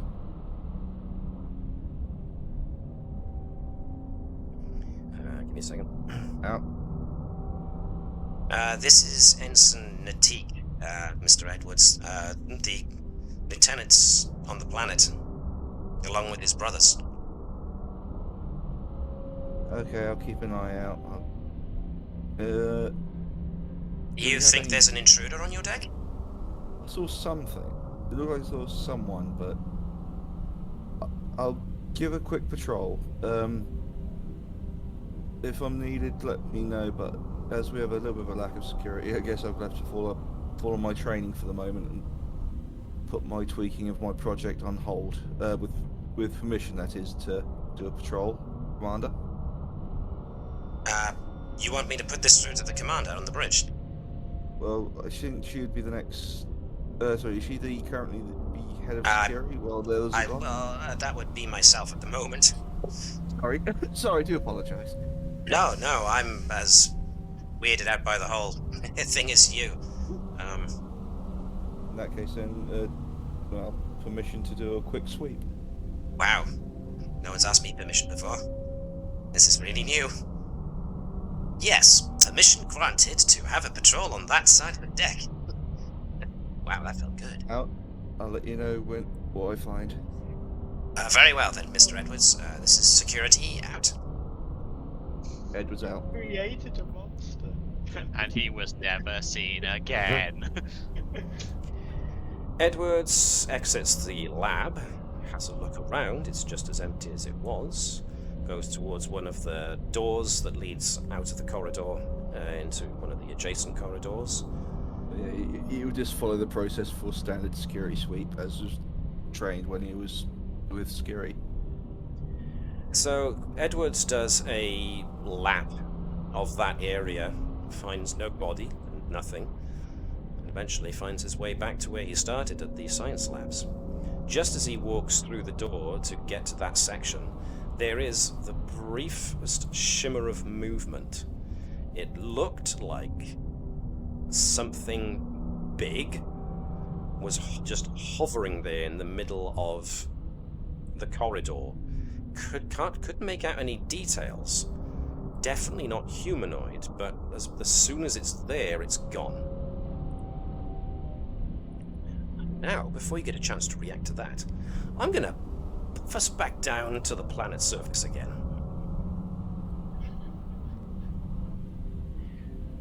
Dr. Bertram is on the planet, I think. Let's switch this one over. Let me switch the ambience over. There we go. So Dr. Bertram is on the planet, just going past people and trying to find the other crew members. He's been given a data pad with a list of a section of a selection of people to go and find, with a little tracer application on the pad to track down who various personnel he's looking for, thanks to Natala. So Bertram is moving around and manages to find a trio of some of the younger crew members, and he notes that he's found them on his list, and then puts the pad under his arm just to use, so he can use his hands to explain what's going on. And the three junior crew members understand what he's saying, like, look out for any Klingons, don't approach them, don't provoke any kind of anything from them, and be sure to spread this amongst anybody you can find to stay out of the Klingons' way. And as he moves to check the data pad to see who's next, he notices the data pad is gone. Underneath my arm? Yep. Okay, is there anyone else sort of looking around who might have, sort of like, do I remember anyone brushing against me or anything as I was talking? You don't remember anyone brushing against you. You are near what's essentially is the outdoor area to a cafe kind of thing. So there's a seating area that's not exactly fenced off, but it's got a walled-in kind of temporary fencing area, and there's people sitting on chairs next to tables with just basic beverages and stuff. They're the closest people, and that's when you notice that the data pad is on the table. Very close to where you are, but on a table nonetheless. Is anyone at the table? No. Okay. Have I got my tricorder? Would you bring a tricorder if you were on leave? I don't think. Well, this is Bertram we're thinking about. If he happened to come across an interesting Did you plant, intend? I was intending to actually look for any interesting scientific stuff on this. I probably brought something. he probably would have brought a standard tricorder. Yes. Sorry, People John. People were supposed to bring them for the scavenger hunt. Of course. Of course. So let's go with yes. You'd have brought a tricorder with you. Wanna do a scan around to see if there's anyone sort of like nearby who trying to keep out the way in case this is some sort of law. Okay, cool. Control and security check. Okay. And assume I don't have any relevant Not focuses. really. I don't see how mushrooms or plants have got anything to do with this. So 2 successes. cool. Just one over and above what needed. There are no people present close enough to you and are static that suggest anybody is like in the shadows or anything like that. And with that many successes, looking for something like cellular decay to a specific person would be a bit of a microscopic job. So, Yeah. to all intents and purposes, it just seems like, I don't know. It's weird. If you'd have dropped it, you thought you would have heard a clatter. And it wouldn't have ended up on the table. Yeah, exactly. Yeah. Okay then. I'll spin the trap then. I'll walk over to the table. Yeah. Your pad's there. Still there. Okay. Is the pad on? Yep, it's still on. Okie dokie. I'll put on sort of like my the gloves I have when I'm handling samples. Yep. Just in case. Magical glove. Okay. Yep. Okay. I'll prod the pad slightly. Give it a nudge. Doesn't do anything. Okay. I'll carefully pick up the pad then. Okay. It has yet to tick off the names of the 3 crew members you just met. Didn't I tick them off though? Did I tick them off? You did tick them off. Okie dokie. Can I check the pad to see if does the pad keep a track of things like, you know, accesses or edits or anything like that, like we do with the document? Okay, I wanna have a look at the last access and the last prior to me picking up, and the last editing on it as well. The only log it has is when you last used it. Right. To try and locate those 3 crew members that you've not long finished talking to. Right. Well, what's the timestamp of the last time date on it was changed? Because it should be, well, it should in theory be when I put the 3 on it, or maybe slightly afterwards when these 3 were taken off. It was the timestamp correlates to pretty much when you put the pad under your. No, wait, that's not right. The timestamp equates to when you were just about within sight of those 3 crew members that you just caught up to. Okie dokie. It will be happened. It shall be going to be happening. It will be was an event that will have been taking place in the future. Thank you, River. The fact that I read that without stuttering a single word. Yeah. Wow. In Chris Barry's voice. I can't do Chris Barry's voice, sadly. No, I can. am Chris now Barry. going to jump back to the ship before you have too much time to process that. And go back to the ship. Actually, no, wrong one. It's going to be this. Back on the ship. Fibers. I can bring you. You're not actually on the bridge at the moment, but Vibers finds himself back in engineering, having shed his EV suit. And, let's think.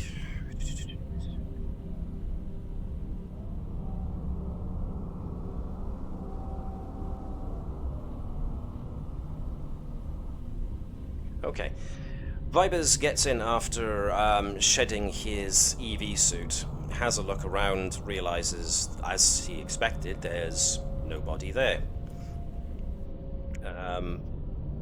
The core is still there, thrumming away, and when he turns around, he sees the EV suit pretty much slumped across his chair, like he expected it to be. And Vibers files a mental note to hide that. The moment he gets a chance to after he has a chance to do a quick reconnoiter around the engines to make sure everything's still spick and span. Do a status report. The yellow alerts. Worth double checking. So Vibers, does a quick check, looks around, grabs the EV suit, stows it. Then goes back to the panel to check the warp core status. It's all A-OK.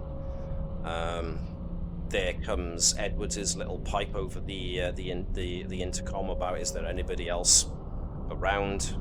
Vibers is like, oh, Edwards is still here. Makes sense.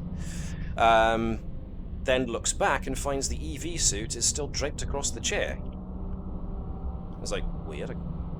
The Vibers has that moment of, wait, did I put that back? I can't remember. Did I put that back? Must have forgot. It's been a long day already. Vibers picks up the EV suit, puts it back into stowage, closes the stowage compartment, comes back in. And puts one of the anti-nova magnets on the door.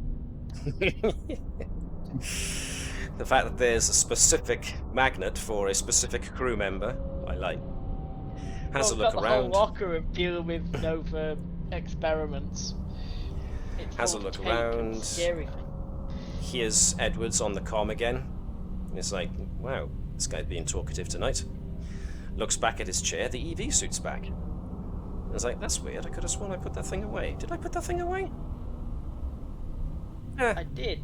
I've still got the other half of the magnet. It's weird. What the? Okay. Ops. Oh, if that's ops, then it's going to be... Hello. Unit H3L10 is here to accept input. Right, hello. Great, you're on ops at the moment. I'd like make it a level 2 scan for chronotons internal to the ship. Something's not right. Initiating internal chronoton scan. Stand by. It's just Results come back negative. Unit Vibers. Okay, over. Right, I'm obviously hallucinating. I need to pop to the docks. Who can be a good second for engineering? Nothing. Edward. Edwards is obviously going delusional. Edwards is obviously going delusional. I've heard him twice. I've heard him twice. I'm imagining things.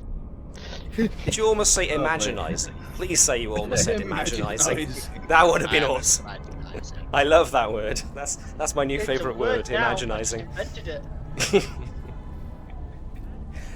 Caval, back on the surface. Nova, unfortunately, seems to have wandered off somewhere, as appears to be her wont. So, Caval's still trying to see if he can find any trace of where these Klingons might be. So, Caval decides to backtrack a little bit because there was one particular bar that the bar owner said that he'd keep a lookout for any Klingons, so that he'd tell you when you got back whether or not he'd seen any. So Cavall decides to go off in that direction and check up to see if there was any advance on that. And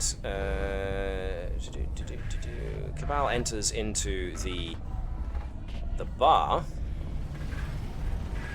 after having trailed the various locales with Nova for all of a good hour, and the bartender's still there behind the bar cleaning a glass. Cavall walks up, asks about the Klingons, at which point the bartender goes, "I haven't even had a chance to look out for Klingons. You were gone all of 5 minutes." What? 5 minutes? Yeah. You went out the door, you just came back. To Cavall's mind, how long was he gone? Cavall's been, wandering the streets for at least a good hour, maybe more. Especially since he had to factor in time for realizing that Nova had gone and trying to find where she'd got to. Right. Okay. This takes some thinking about. Cavall will order a drink, and then have a sip or two, and then contact the captain. Okie dokie, Captain. Dukas. So, Captain, I lost Nova, but I'm sure Nova is fine. But apparently, I have been experiencing some time dilation. Explain. Nova and myself have been wandering around for at least an hour, yet this one location I am now visiting for the second time, the proprietor seems to think that I've been gone for only 5 minutes. It is strange. I'm getting similar reports from other folks, as it turns out, and I could have sworn that I just rounded a corner that I've already been round, which doesn't make any sense because I was heading in the opposite direction. Or at least I thought I was heading in the opposite direction. Continue trying to track down Nova. We need to get everybody back together, I think. And, keep an eye out for any more strangeness. If only there was a scientist here who could conduct an experiment with, say, gravity and a ball falling or something.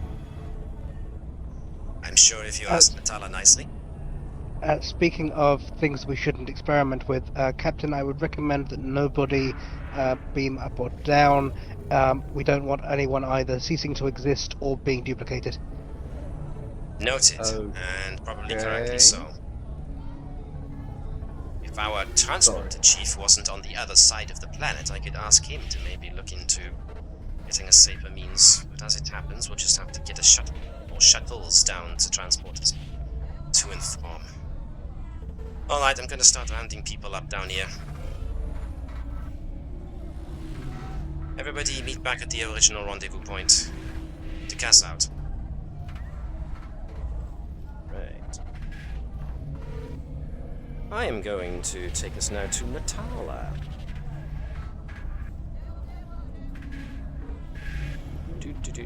Natala is doing her thing, tracking down crew members using the application on her pad, and is walking around, tracks down another 2 crew members, a pair which appear to be romantically involved, so they're having a nice little private moment at a bar. So it's a bit of a, oh, I feel bad about breaking it up, but we've got weird stuff going on, so yeah, I'm afraid private time's gonna have to cancel. And just as Natala, she spots them inside a bar, so Natala herself is on the outside, and Natala makes to go through the door. As she goes through the door, she realizes she's just walked through the door to the bridge. I can still hear you, but my computer's restarting. So Natala has gone from walking through a door to a bar, and she now finds herself on the bridge of the ship. I don't know what just happened. My computer's fully, I think, rebooted in the last couple of seconds in the middle of you speaking. Oh wow! And yeah, I'm still connected to this Discord somehow. Interesting. You did catch what I just said, yes? I think I heard most of it. Yes. How am I up? When am I? Sorry. According to the pads, the pad on Natala's hand, the one she was holding, she has successfully ticked everybody off.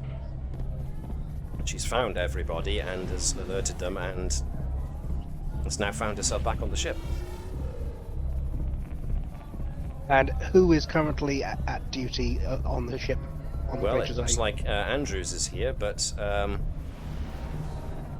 it also looks like Caval is just walking in, looking to retake his post. Same with Nova. And the Commander, captain. Captain there. I am just moments ago, still at the beginning of searching for more than half of the crew that I was assigned to collect. I'm not certain if I am permanently where I am right now. I think I might be still rather out of phase. Is there anything you can tell me that would be helpful to me earlier? Last we heard, you were rounding people up on the surface, and then we started shuttling people up. I assumed you were on one of the shuttles, says the captain. I presume that I am too. Now, before this actually happened, moments ago, back on the ship,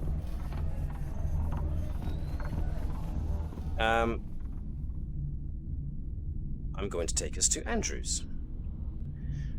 So this point happens before Natala lands back on the ship, before the captain and Nova and Fazanan are back on the ship. Andrews gets word from Ensign Natik that Ensign Edwards thought he saw somebody on deck 4, the science deck. So Natik would like would like to consult with the commander to get an idea of what to do in this regard. So basically, Natik is asking Commander Andrews to come down to the security office just so that he can show Andrews that there have been strange things going on. When Andrews comes to the main security office, she finds Natik is there in front of a console, which has a couple of them have screens showing views of the various different decks of the ship, mostly empty, occasionally showing the smattering of people who are still here, walking in and out of shot. But Natik also has a schematic of the Navis itself, going deck by deck and showing little dots here and there representing people. And yes, Natik is showing Andrews a couple of them where it shows Edwards apparently walks a certain distance, disappears, then reappears at the spot that he just started walking at before. Likewise, Vibers comes into shot at engineering, walks off one side, comes back from the side from the opposite side of where he'd walked up from, and it shows almost like an instant replay. Weirdness abounds. Are we time looping according to what you're seeing on the actual monitors, Natik? I could only guess. Probably, Commander, but I'm in security, not science, so I can only tell you what I'm seeing. Okay. Andrews to Ensign Kirst. I want a full sensor sweep being undertaken. Scan the interior of the ship for any signs of residual tachyon, neutrino, chronoton, any kind of unusual particles. At once, Commander. I would then advise the captain that we seem to be getting some sort of time loops going off on board the ship. And the captain will reply that she's getting similar reports down on the planet. All we get in the team, I want you to map out where the loops seem to be happening, whether there's specific patterns, whether there's anything that's any particular room. So if Mr. Edwards goes past a corridor, does he then suddenly reappear back in the same place, walk past the same corridor and loop? I'll try and give you a summation after I run through all the various historical data. I'll get a report to you within a couple of minutes, Commander. So you inform me with survivors? Oh, do I let the changeling know?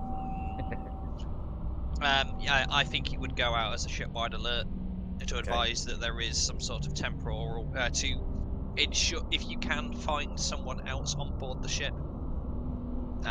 And that you're more than likely not experiencing deja vu. You are experiencing some sort of temporal loop.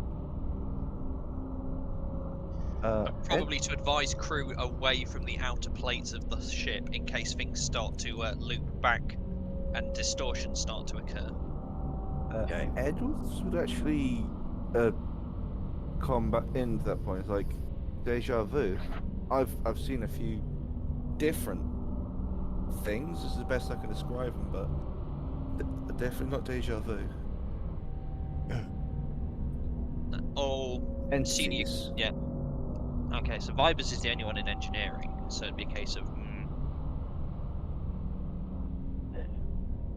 Commander Andrews to the bridge. This is Ensign Kirst. Commander Andrews to the bridge. Carry on recording the teak. Let me know if anything changes. Aye, sir. Andrews walks out at the security office and starts heading down the corridor towards where the nearest turbolift is. As she rounds the corner, she sees herself getting on the turbolift. Actually, can I? Because obviously I'm plugged into the computer with my not my ocular implant, the whatever. Yeah, it is via the ocular implant, so yeah. Yeah, but it's just basically just seeing if I can get a feedback if that is skipping time or anything. Not at the moment. Because I would assume it would possibly have its own internal chronometer to obviously synchronize all of the cybernetics. Well, it doesn't. And you can bring up a little timer by using a mental command to do so and seeing it overlay over your vision. And the time is running fine until the moment that Andrews turns a corner and sees herself getting on the turbolift she was about to get onto. And then the time starts skipping back and forth by a good couple of seconds. Andrews sees herself turn around as she enters the turbolift and then stare at herself like, what? And then the turbolift doors close and Andrews realizes she's now on the turbolift. Roughly how many seconds passed? That was about 4 seconds to get from where she was stood to the turbolift. Now the turbolift is going up towards the bridge.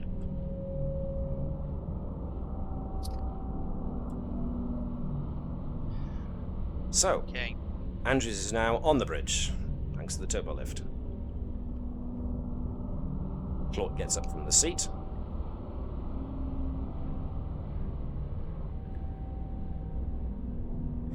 And,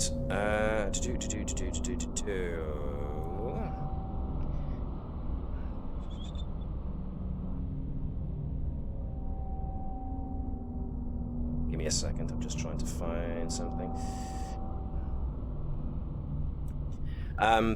Yes, as Andrews comes back, Ensign Kirst goes, Commander, I may have found something. I was scanning the Klingon ship, after you asked me to scan the entire ship for anything unusual.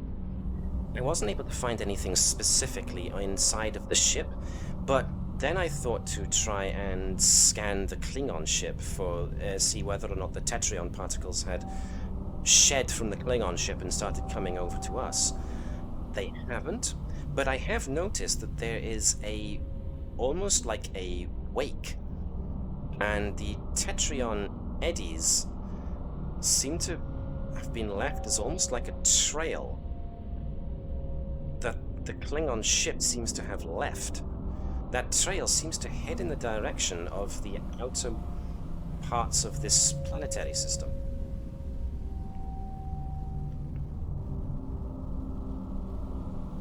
With the D7, have we been able to get a name for it? Obviously, we're in visual range. Give me a moment. It was here somewhere. No, that's them. Regulator. Blah blah blah.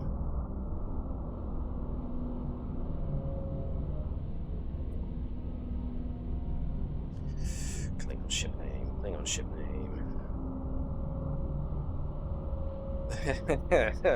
Ooh, this is going to be tough to say.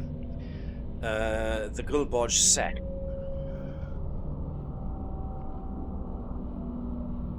Do we have any history of the Gulboj Sek? To find that, I would like somebody to be... Let's go with Claude. Edwards might be able to help with historical records. It's basically going through... Wouldn't it be Hello's best as operations? Sure. Sure enough. Control systems as his foci.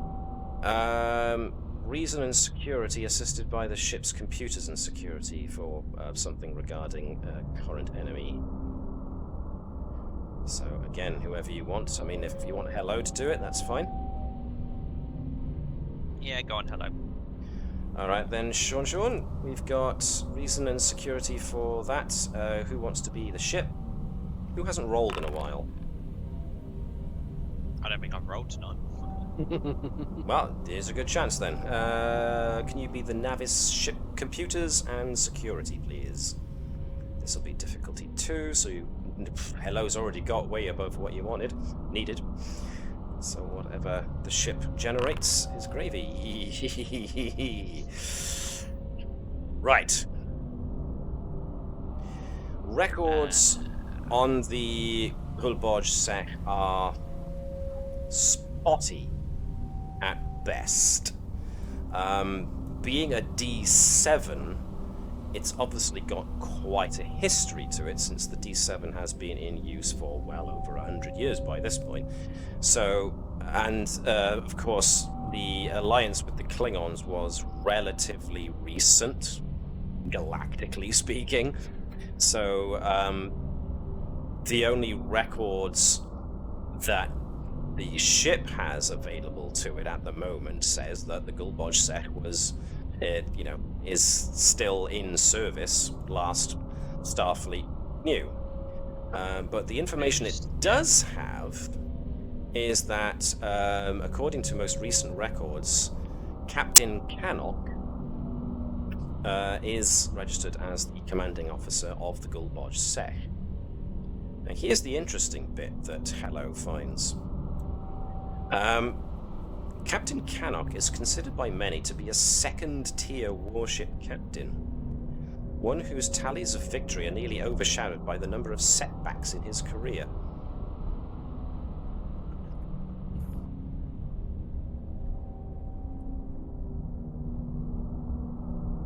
Okay, so he did actually say that what he did say that was him.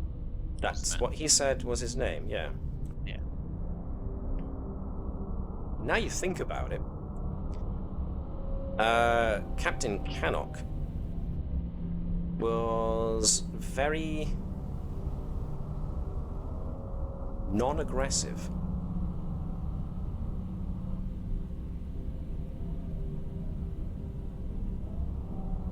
I mean, it may be worthwhile trying to get in comms channel with them, but have they actually left, or are they still in orbit?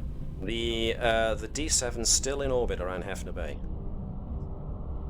Yeah, I think think it's time that we have a frank conversation with them and ask them what the hell's going on with their ship. Meanwhile, this is the point where the crews are starting to filter back on board.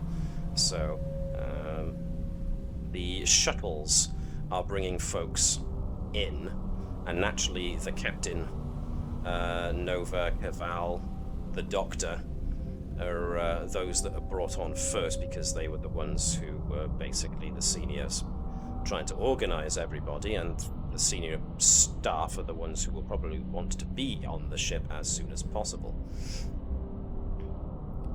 So your characters can resume their posts. Commander Vipers. That's when Natala finds herself on the ship ahead of when she was expected to be. Before I, Yes, Commander? I'm still stuck in this instability. I think Heisenberg compensators. The reason we're behaving like unstable particles in terms of tracking our temporal location, because that's how Tetrions behave. The Heisenberg compensators. It's got to be the answer. Right, I'll make way to transporter control. We'll see what we can sort out. Ready. That might be a possibility. Interesting.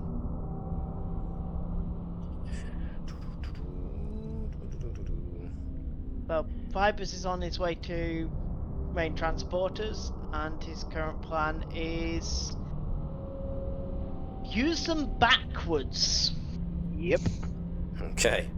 Try and filter the ship basically for any. So, whereas the way they usually try and stabilize a tracking beam on the rest, I'm gonna get the transporter to scan the ship for inconsistencies that it would normally say was it a problem with the beam, and then I'll see what I can do with it at that point. Okay. But en route, I think it's probably time to tell the commander what I found's going on, because she'd have made an announcement. Right, so this will be the point where folks get back on board and maybe start swapping stories about what's been going on. And as you do, because Andrews set him the task, Ensign Keshen turns around. Commander, the Klingons are not responding to hails.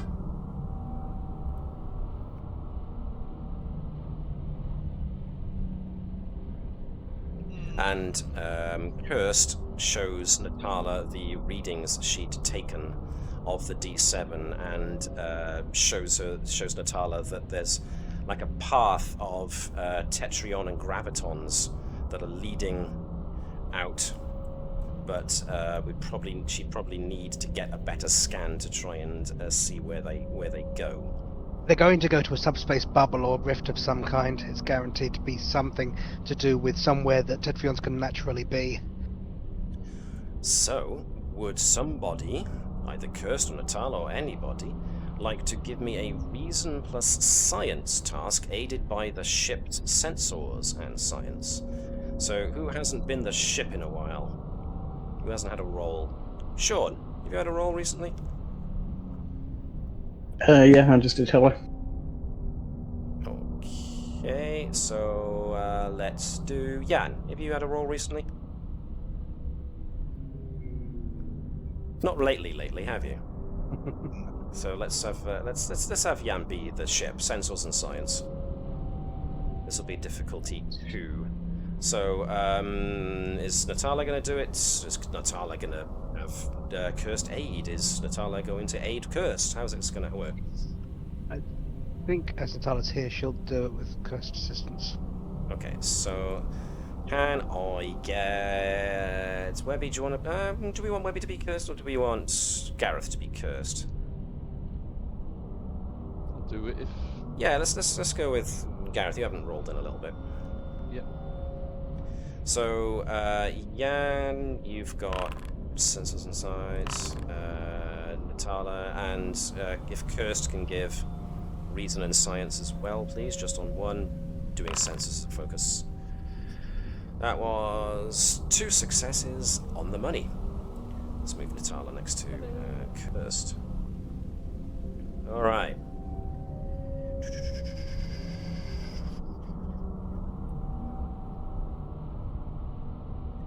Yeah, so the shape of the Tetrion eddies around the Klingon warship is analogous to the wake a sailboat makes in water, and the wake does appear to be something that can be tracked.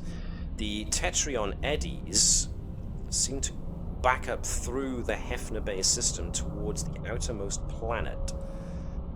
Because sensors are unreliable this far out from it, your best bet would probably be to follow the eddies in order to get a better look at where they're going, or where they came from, more appropriately. So, unless anybody else has got any better ideas. I personally would like to interrogate the Klingons some more, but I think if they're not going to answer, we either become the aggressors, which is a no-no for the Federation, or we go and explore. So what do other people think? I think they're irrelevant. I think they just bungled through something whenever they did, and they've come out the other side. Like that incident with a Soyuz class a few years back. Which incident would that be, Commander? Oh, what was the name of that ship? Maybe rather than the name of the ship, the actual incident that you recall?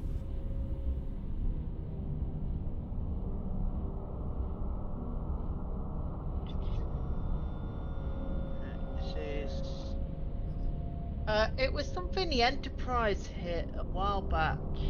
Oh, yes. Oh, you mean the, wait a minute. Bozeman.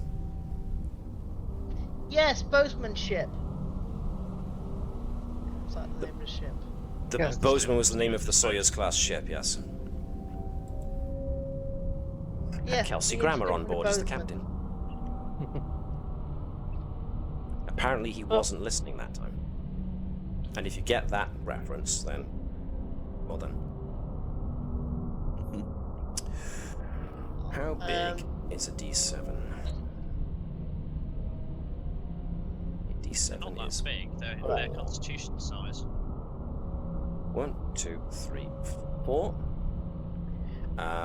With Natala looking over Kirst's shoulder. Captain, I'm reading the D7 is powering up and is breaking orbit.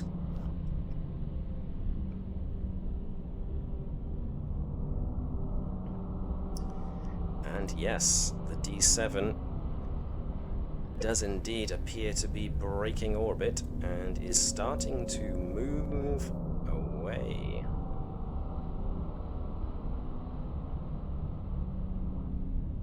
The question is are they knowingly part of this, or unknowingly? Are they Either still way, Sorry, trailing go the on. stuff behind them? Are they still trailing the stuff behind them? Basically, can we basically, with the scan that Kerr set up? That's a bit Can we difficult to see the determine, radiation? Commander, because they're going in the direction of the origin of the particles. Captain, I'd like permission to see if we can get some sort of shield against instability worked out. Anything you have in mind, Commander? I'd like to connect the Heisenberg compensators on the main deflector and effectively give us a time stability bubble. Idea being It'll be a coherency issue. So Yes. if we can effectively use the Heisenberg compensators to figure out more or less a frequency of this problem compared to regular reality. Yeah, using them as a effectively a sensor's input system, and then using main deflect weight to deflect whatever's incoming as we can It Uh, might be able to reduce the. I would amount. recommend gravitons probably as the most stable particle for that sort of emission. Mm-hmm. So, if I get what you're going for, you're probably looking to just do a blanket cover using the Heisenberg concept until you've got a specific frequency of Tetrion that you're trying to repel or We're counteract. using them as a type of sensors, and we're doing a very dodgy thing. We're using the deflector to try and Patch it make in. these things not hit us. Okay, that's going to take It's probably going to be iffy, bit and of it's work. probably going to be one of these things of 50-50. It'll work up. It won't on case-by-case basis. That sounds like it'll take a bit of work. You have my permission to begin, Commander. At which point, Caval gets a notice on his board that the Klingon ship is powering away, and they are definitely going in the direction that the Tetrion eddies seem to have originated from. We're losing them, Captain. Suggest we move to intercept or follow. I agree. What do you think they're planning on doing when they get there? I don't know, and that's what scares me. If they try just shooting at it, it probably doesn't do anything because, well, so long as they use phasers or disruptors. Because, so far as I know, energy and Tetrion just don't mix. They don't do anything bad. They just don't do anything to each other.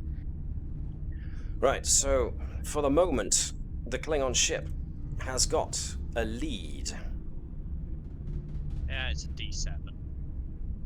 It does, so giving it a bit of welly, as they say, will require... One half impulse will overtake them. Well, they're going at half impulse themselves at the moment, so matching their speed would mean that you keep the same kind of distance. Go on, Caval. Gun it. Warp 1.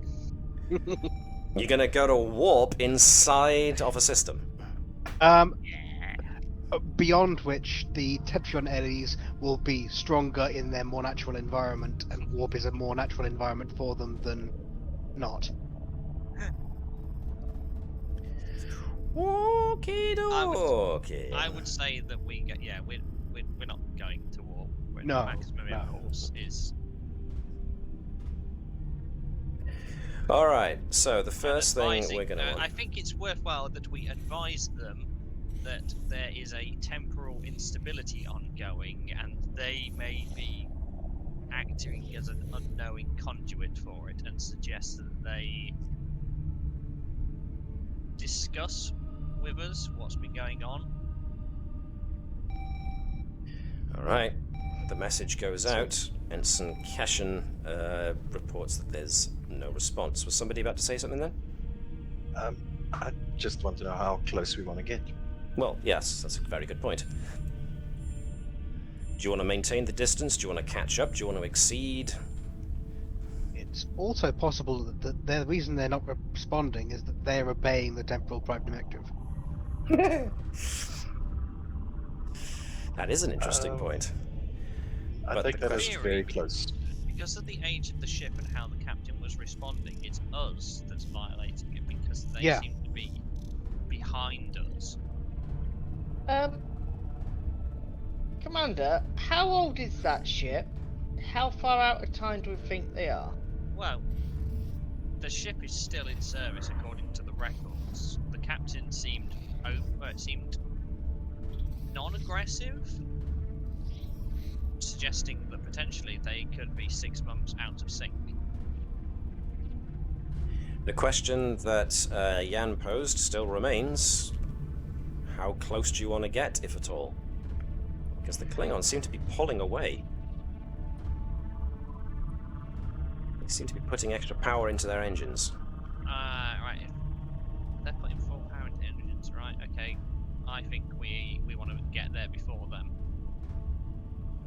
Alrighty. Okie doke. Can I... Well, this is going to use a point of power, so can I get a daring and con from our helm officer, and from the ship it's going to be engines and con just for this. Who hasn't been the ship in a while? Rolled much. Okay, then well volunteered. So, was it engines and con, did you say? Yes, please. And daring and con from Jan, if you could, please.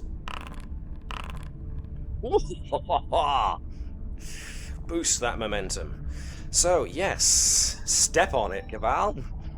As Caval does indeed floor it, and the substantial power of the Navis's impulse engines fire up. And the Navis starts to gain on the Klingon ship. As the Navis starts to gain, the D7, Cursed reports, is pumping even more power into its engines to maintain its lead.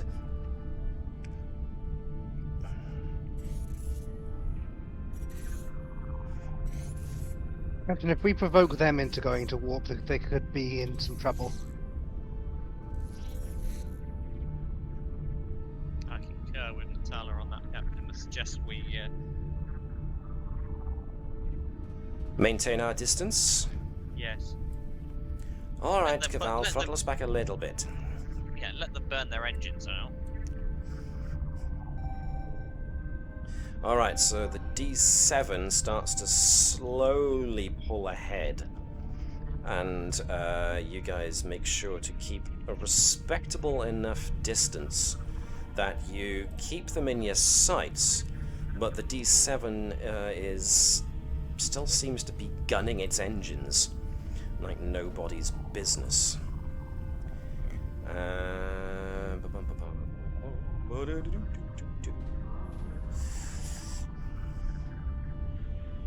And you guys are doing fine with that so far, so I need to consider that. Can I get another reason and science check from those who are operating sensors? So I'll bring us back to the bridge to make this easier. Reason and science assisted by the ship's sensors and science with a difficulty of 2. So this sounds like another Natala job. So once again, who hasn't got to roll in a little bit as the ship? I think we're back around to you again, Sean, or to Davis, actually. I have limited access to things. For example, I can't move the slider up and down for dice pool. It is weird. And I had to go to Natala via the actors tab rather than double click on the character. That is weird. Cool. So, rolling for a ship, was that? Yes, please. This is going to be the ship's sensors and science. 1 dice. Let's make sure I actually roll the ship and not the remains of the Californian. The Californian speaks from the grave. 4 successes. Wow, nice. Okay, you've got over and above what you needed. Yeah, it's when we go into the shuttle bay, and the Californian's there, and the Samson's missing. Just be like, red alert! Below that bloody D7 out of the water. Right. The Tetrion Graviton Trail leads to the Lagrangian point, which is about 300 miles beyond the outermost planet. I assume you know what the Lagrangian point means, Webby? Mm-hmm. Would you like to explain it to the class? Yes, please. I've got to remember the actual correct term for it now. Orbital mechanics. Yeah. Gravity equals 0. It's. I think I remember hearing it described as space's parking spot. Yeah, I'm trying to. I think that is that. How do you spell it? I can't remember. Lagrangian, Lagrangian. There we go, Lagrangian. There we are, kids. Don't let anybody ever tell you that role-playing games are not educational. Yeah, so the points in space where the gravitational forces of 2 body systems like the Sun and the Earth produce enhanced regions of attraction and repulsion. It can be used by spellcasters to reduce fuel consumption needed to remain in position. So yeah, it is effectively, it's the gravitational null point. There you go. Apparently, The gravitons and tetrions trail lead to the Lagrangian point, which is currently situated 300 miles past the 7th planet. There's quite a large body out there then. And because you got extra successes on top of what you needed and you got full momentum, you also learned that floating around the Lagrangian point, so let me bring you to a... just put the ship a little bit further back. What you find is that floating around the area of the Lagrangian point is debris from the wreckage of a medium-sized vessel, perhaps a cruiser or a frigate of some type. And with the extra success that you got, there is a denser concentration of tetrion and graviton particles in and around the Lagrangian point, surrounding a strange singularity of null space in the center, which is what I have to show you now.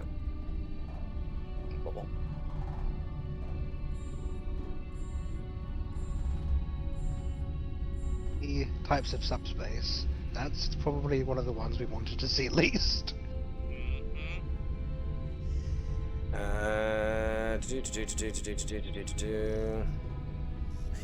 As you guys are closing in, the report comes from Claude. Claude reads the D7 is powering weapons, Captain. Ramming speed! I think this is a call for red alert. Aiming to disable, not to destroy. Interesting. Alright then.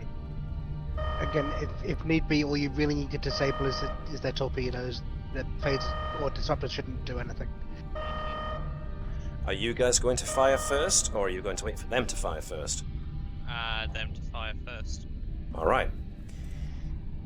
Claude reports. Klingon vessel firing. And a phaser shot, which I can't duplicate normally because there's not a token here. A shot lances out from the D7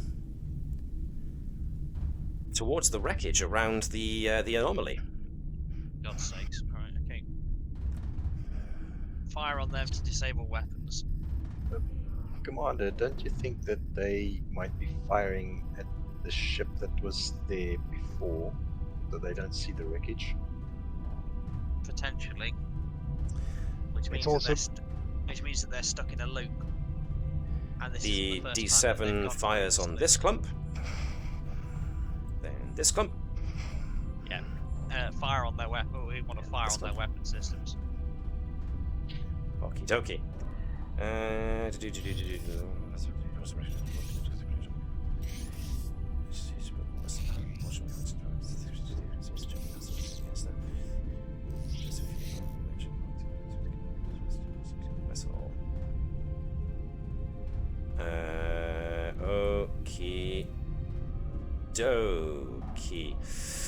In that case, yes, the Navis is going to pull in on a ready alert, so let's get...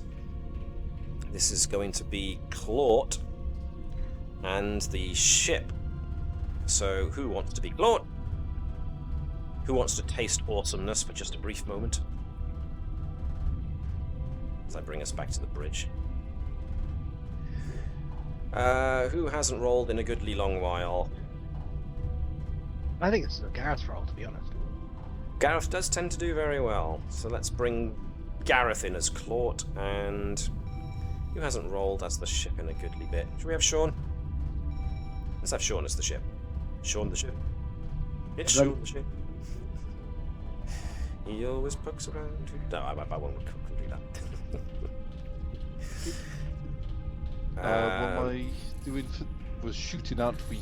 We're shooting, so Claude has to do a control and security check, difficulty 2, to actually hit, and this is supported by the ship that does weapons and security. 1 dice, 1 success. I'm drawing a point of power from the ship, which I've just done. Given there's one success and I only need one more, I probably shouldn't, but there's a part of me that wants to invoke Claude's first line of defense. It's up to you. Oh, sod it, I'm Go gonna on, do Claw. Go for it. Yeah. Claude's first line of defense and hits that button.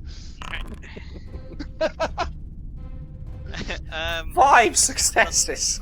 Because he's done that, Yeah. I'm going to use my new skill. May spend a point of determination so that they don't have to spend theirs. Okay.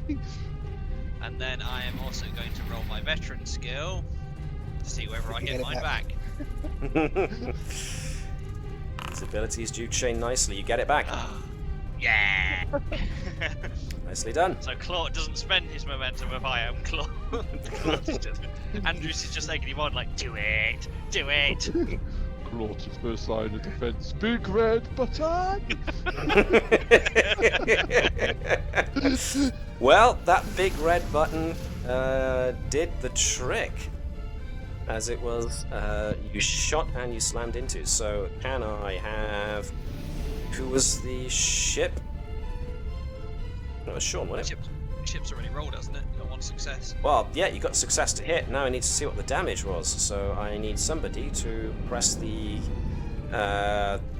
dice icon over phaser arrays.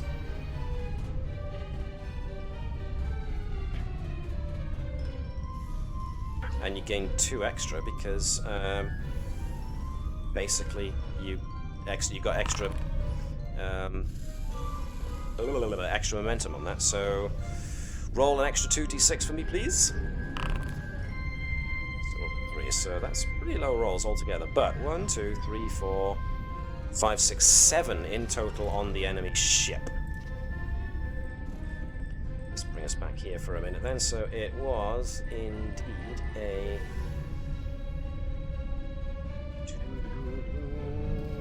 That's a pistol shot. This is so that's got a... Just fibers hanging out the window now with his little pistol. That's how you do things in my neighbourhood. There's a definite shield impact that is registered by the other ship. So they did take a good old wallop. Not the most fearsome of shots that you've delivered in the ship's past, but certainly would get anybody's attention. Claude identifies... Another warning shot. Indeed. Well, Claude identifies that the Klingon ship is shunting additional power into its shields and its weapons, and continues firing on the debris field. I am gonna ask for... Can we get in the way? That would mean getting quite close to that null space. It will, but at the same time, is that they're stuck in a loop. Can I get somebody to give me a reason and science task associated by the ship's sensors and science? Difficulty 1. So whoever wants to volunteer first. Would it be easier if I went back to the bridge? No, it's all good. Okay. 2 successes. Who wants to be the ship? Who hasn't been in the ship in a while now? Are we back to Gareth now, or are we on to somebody else? Let's think.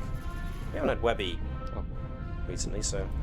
If someone else can be the ship, I'd like Vibers to give you a hand on this one, because he's working on the temporal sense and stuff at the moment, so might have seen Okay, some. yeah, that makes a certain degree of sense. So yeah, if Vibers wants to... Science, he said. Sensors and science, yeah. For the ship. One that died, no kind. From the ship. See, the ship's fine with sensors. I'm gonna go reason and science from Vibers. Yeah, sure. 1 dice. No successes, but combined, folks do find stuff. The debris pattern appears to be consistent with a vessel sustaining major damage and exploding from the inside, likely caused by the detonation of a weapons magazine inside of the ship. Now, as a result of that, can I get Jan to roll me a check for Caval to the tune of, let me see, insight and con, please, and use starship his ship identification focus. I'm going Starship to recognition. Grab a point of recognition of momentum. Yes, sure.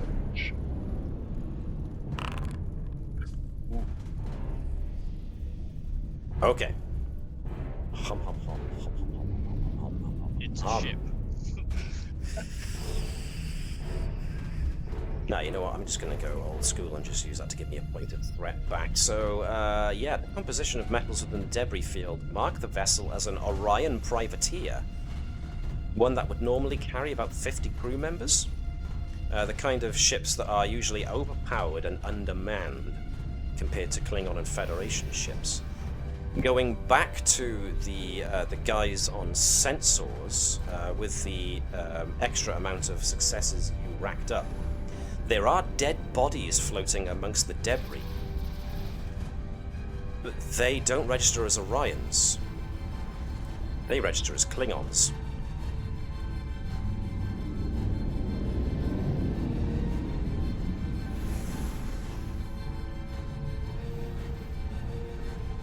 Did they just blow themselves up? I have a feeling that they have blown themselves up now. Yes.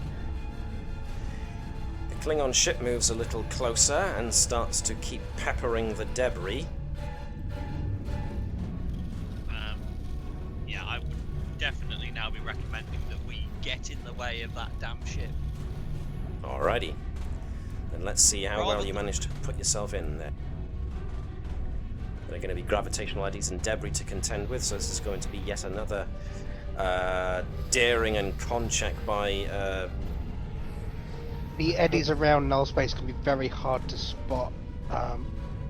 They effectively... There could be bits of debris out there that effectively have a cloaking device. So be very careful as you get close to it. So it might be an idea for maybe Natala to assist, to represent Natala looking out for potential... things yeah, that makes sense. Meanwhile, could I also get maybe Gareth to be the ship? Yep. We're can going to I assist as well? Ooh. As control con supporting Faznan. So let's see, we've got 2 for Caval, 1 for Natala, 1 for Edwards. That does leave space still for the ship, that's fine.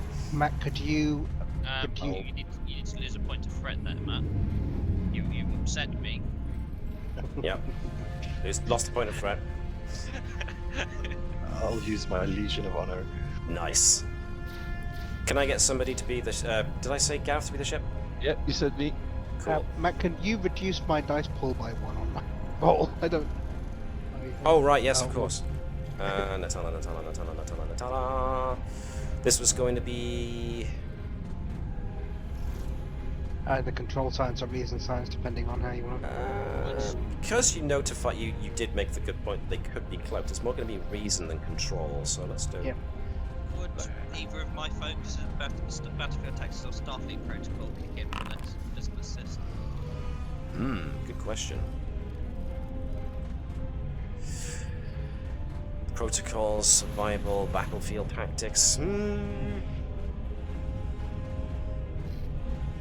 Potentially battlefield tactics, trying to find a good way to wedge yourself in between the ship and what it's trying to do.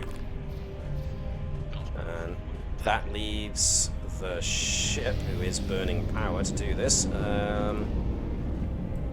The ship would be...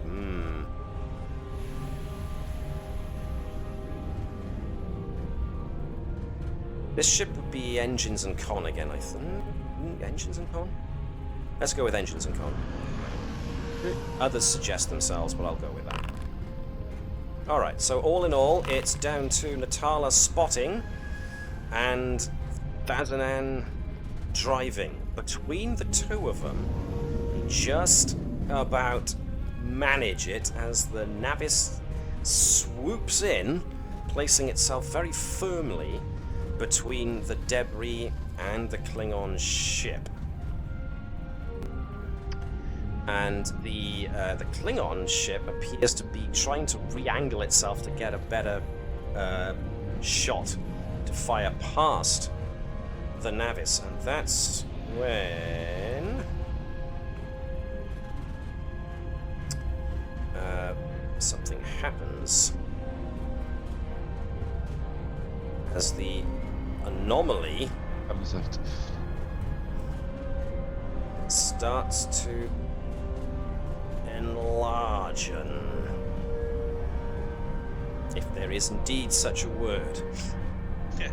There is now. There is now. It is now The anomaly, canonized. the anomaly embiggens itself with its cromulent power. Which is actually the correct usage of that word. Way. Cromulent or embiggen? Let's go with all of them. All right. As the Navis puts itself between the debris field, the Klingon ship places itself, tries to maneuver away, but then the anomaly starts to widen.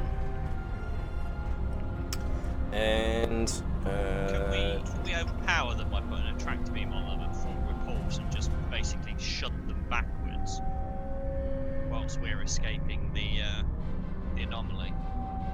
You could certainly give it a good old go. This would be probably in Claught's wheelhouse, so somebody can be Claught. It's mainly suggestions to the group as well, though. But do we want to do something else? Are they still reacting to comm? Are they still? Are the Klingons still not answering? Basically, is what you're asking. Well, are they still accepting them? Like, would it still play if we sent them a message? As far as Keshen knows, they've received every message you guys have sent. They just haven't responded. As far as Keshen can tell. Could we perhaps try and send them a message saying we're allies of a call and we're here to assist, but we need to back off to reassess the situation? And So you try and wanna- persuade them to weapons down and move themselves, basically. So that's an interesting point. Do you want to try diplomacy first, and then try to strong arm them out of the way? What do you think? I'm quite happy to be diplomatic. Yeah. Everyone else groovy with that? Yeah. Okay, cool. So it's essentially going to be an attempt to ask them to be sensible, really, I suppose, isn't it? So you. Presence and Yeah, this is where the captain can kind of step up to the plate and be like, "Aha! Diplomatics." Yeah, you could. Sean, if you wanted to try and, or you want Nova to jump in as well, because Nova had the idea of name dropping a cool. That's fine with me. So, do you want to have Nova take the lead on this and the captain assist?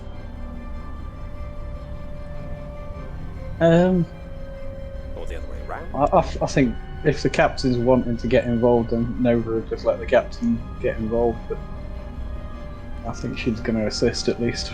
Joint stop cool exploding Klingon competition. I just had a realization. No matter what happens, don't let us ram into the null space.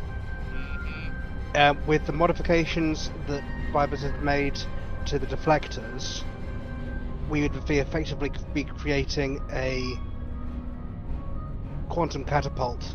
We could end up outside the galaxy. Not coming Voyager. Well, Or first maybe things we want first. to do this. Nova's changed her mind. Yeah. Full speed ahead! Into the water. Let's do Nova and the captain first, then we'll test out how well Vipers has done with the thing, and then we'll try the see what happens as a result. So, We all knew our killer. He was sat in engineering the entire time. Can I get What Alex? exactly happened? Don't say that, Davis. You know exactly what the worst that could happen is. Can I get Alex to please take control of the captain and use presence and command with... Ooh. Which one of her foci would apply? Motion? I think so, yeah, let's go with that. I agree. And Nova can definitely assist with another presence and command type thing with name dropping. Cool. Identify the organization. Gee, Willikers. Whew. Say whether I could help out that. The character work during the mission. Once per mission, when attempting a Get social out, task that's still with another the knife. organization, the character may reduce difficulty with the sway task by 1. Whoa! Alrighty. Let me think. Deliberately name drop a pool.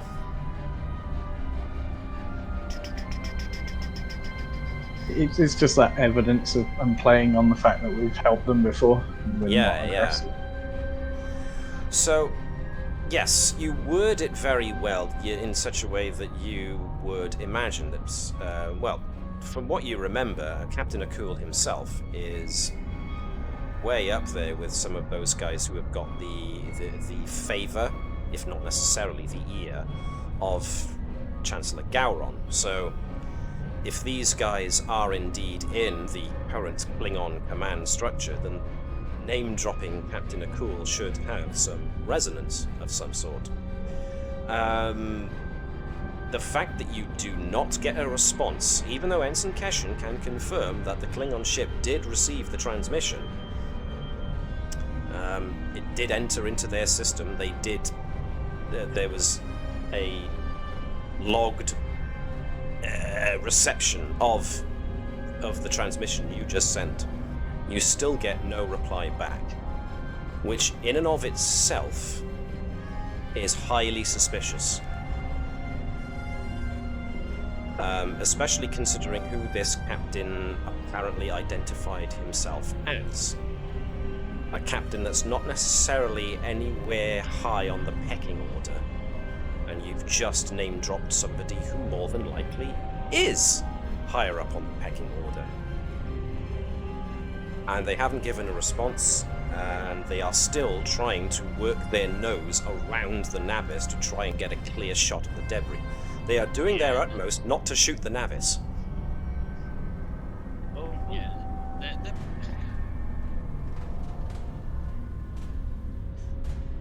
So yes, this is very, very suspicious. Now, before I get your... At least we know it's not the triple one.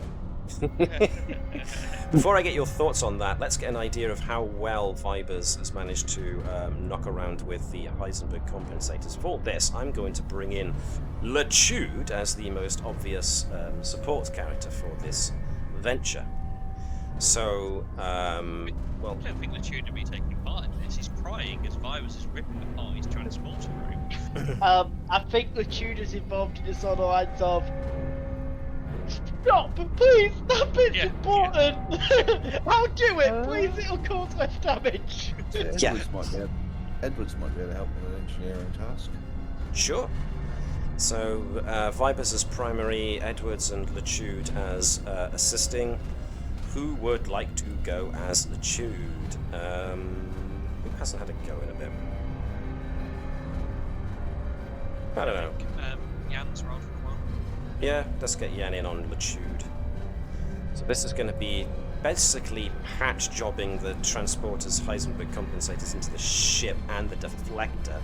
So this very much sounds like daring and engineering, but from Lechude's standpoint, I'm going to go with control because he wants this to not be having bits of his transporters ripped out.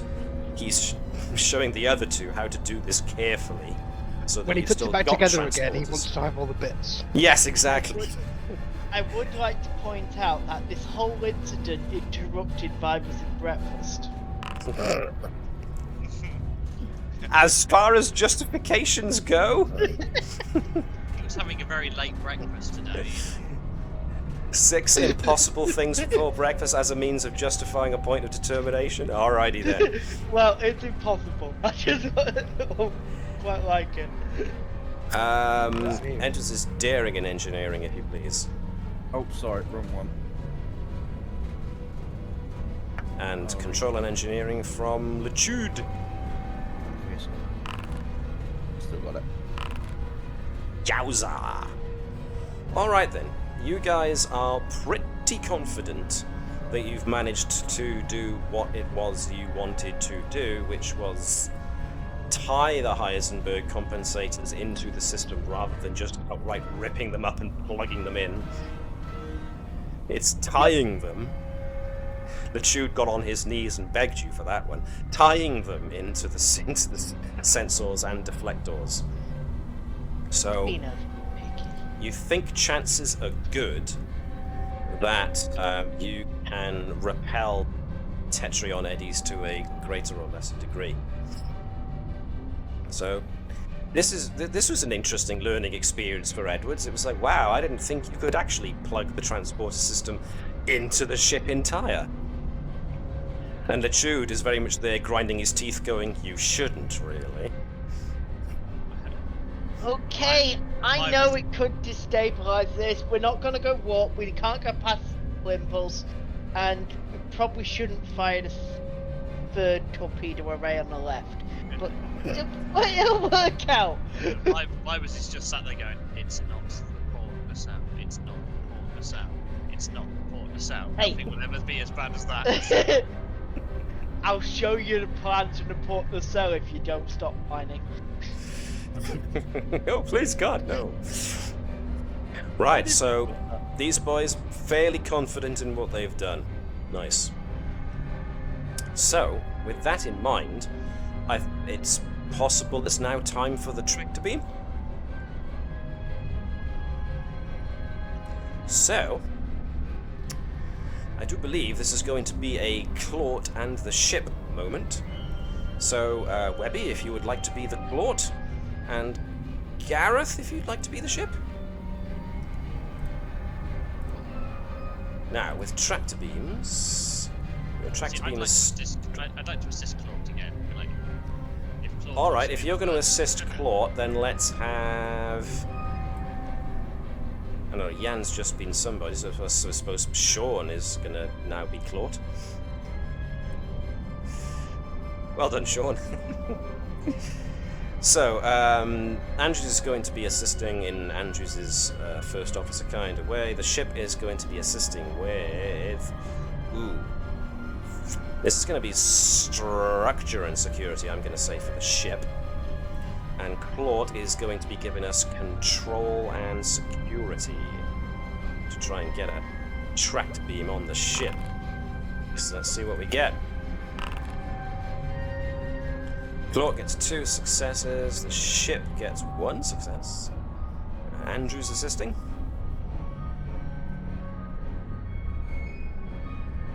Tyler downs a synth French martini at a tiki bar or planet an hour ago, then turns around and goes back to Skeleton. We're going to control security. Yeah. Lots of successes there. So yes, the Navis manages to successfully lock on to the Klingon ship with a tractor beam. So you've got him, you've snagged him. It's on repulse rather than track though. Right, so you're giving him a shove. Yeah, basically driving them. The plan was to basically put it onto full repulse and then just push them back with our own, so we're escaping from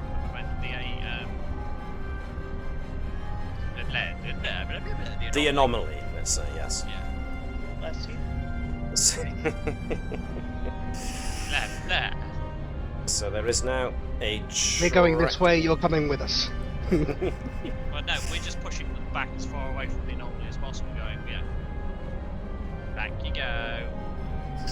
So, you've managed to give them a bit of a shove. They must think we are repulsive. That sounds like a Gareth joke.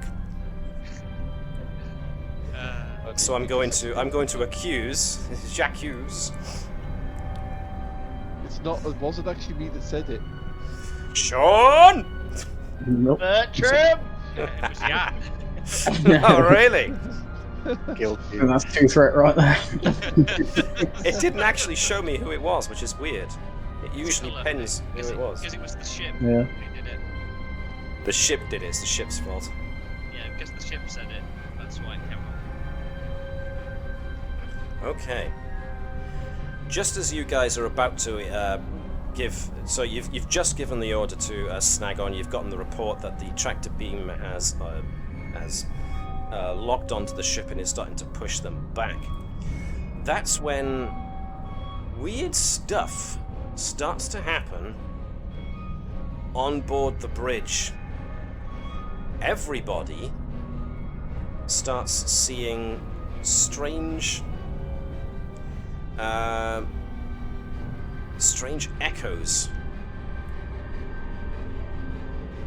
The doctor down in sickbay notices one of his plants disappears from the shelf, and when he looks again, the plant is there on his desk. Andrews has just finished keying in the commands to assist with the targeting of the tractor beam. Her console on the arm of her chair reports that it's ready to accept input for the tractor beam. Nova starts hearing that strange whispering again. Caval, his console reads that it's ready to do the maneuver to put the ship between the D7 and the debris, and it goes on like that. Natala suddenly finds herself away from where she was moments ago, as if she's assisting with some kind of action to reinforce the structural integrity field for some reason. Edwards, down in probably engineering where he's at, sees at the corner of his eye a flicker of movement and sees again this kind of large, bulbous, non-humanoid apparition, but it's just as soon as he turns his eyes to it, it's gone.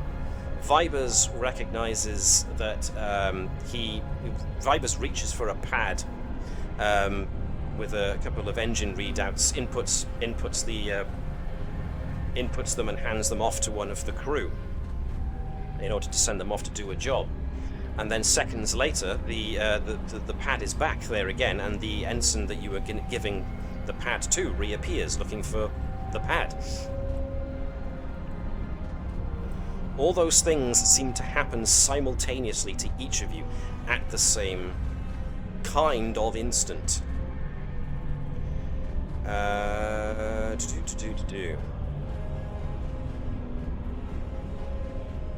But this time, there seems to be a kind of focused will behind the disturbances, and you all start to see the same ghostly image that Edwards saw.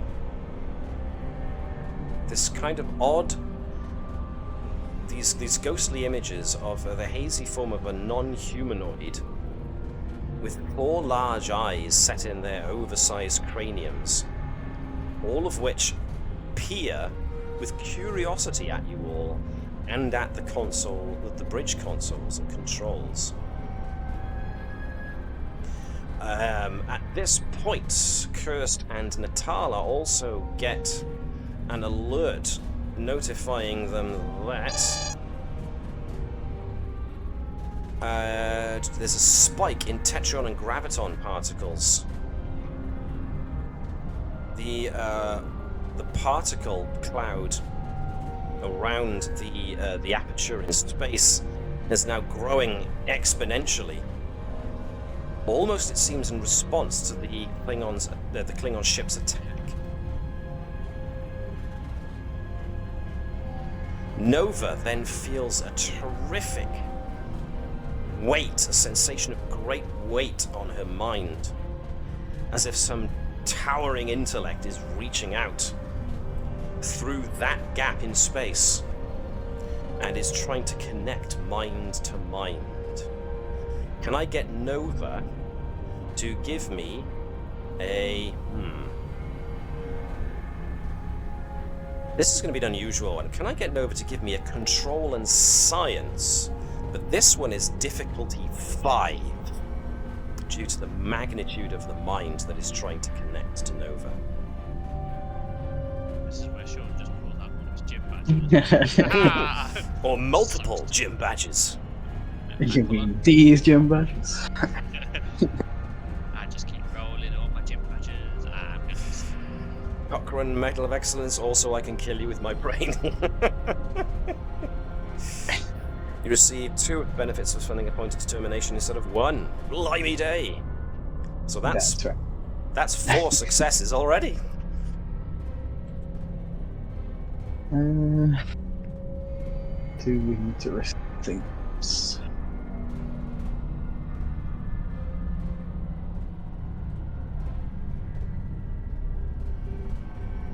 No, I think we're good for that. Okay. Momentum as well. Go for it, you know. Go wild, okay. Well, technically, if... No, alright, go for it. Yeah, that's 5 dice. Yep. You treat it as if it was twice, there's not actually 2 sets of dice. It'd be... Yeah, it'd be 5 anyway. Oof. Yes. A dice in the world! Right. Right. So you got what you needed, but there was a complication, but you used Legion of Honor to take the complication away. Okay. Gym badge. Nova's not going mental. Yay! Not yet. Here's however opening with hello, just to get. Yeah, well, it doesn't. There is a tremendous strain put on Nova's mind to initiate this contact, so you do lose 4 points of stress, but it enables you to make contact momentarily with the alien mind. And what Nova feels is a mix of surprise, joy, and then expectation when contact is made. And that's at that moment that Nova is overwhelmed with agony, and that's when you lose stress points. Was there something you were going to say or ask at that point? I was just saying I was using Decoration of Gallantry. So it's half the damage, because it uses tough stuff. Okie dokes. So, yes, Nova grits her teeth against that. Your ship is then rocked by this enormous wave of gravitons that comes spewing out of the anomaly. So everybody, you can join in at home if you're also watching. I can't see you, but I'm going to encourage you to do it anyway. Give me the Star Trek shake. Do it with your cursors if you want, or actually do it in your seat. As people are knocked off their feet or out of their chairs. On your view screen, you also see the Klingon ship shudder violently and start to drift towards the anomaly, which continues to expand. Your ship also being caught. Thank you for doing the Keth shake as well. Your ship is also caught by the expanding disturbance as flashes of multicolored lights spark all around your ship on the bridge, which just sparks more strange temporal effects to go off.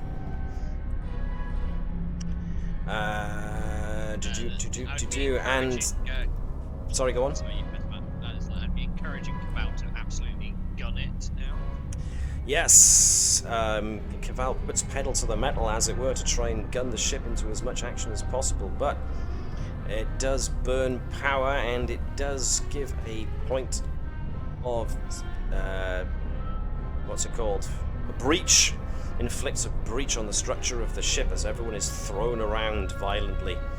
And you notice that with a fresh surge of power from the singularity, both your ship and the Klingon ship, which might very well be populated by as much Orions as Klingons, you don't know at this point, They're being dragged towards the glowing vortex in a swirling rainbow of light and a cacophony of deafening ship alarms.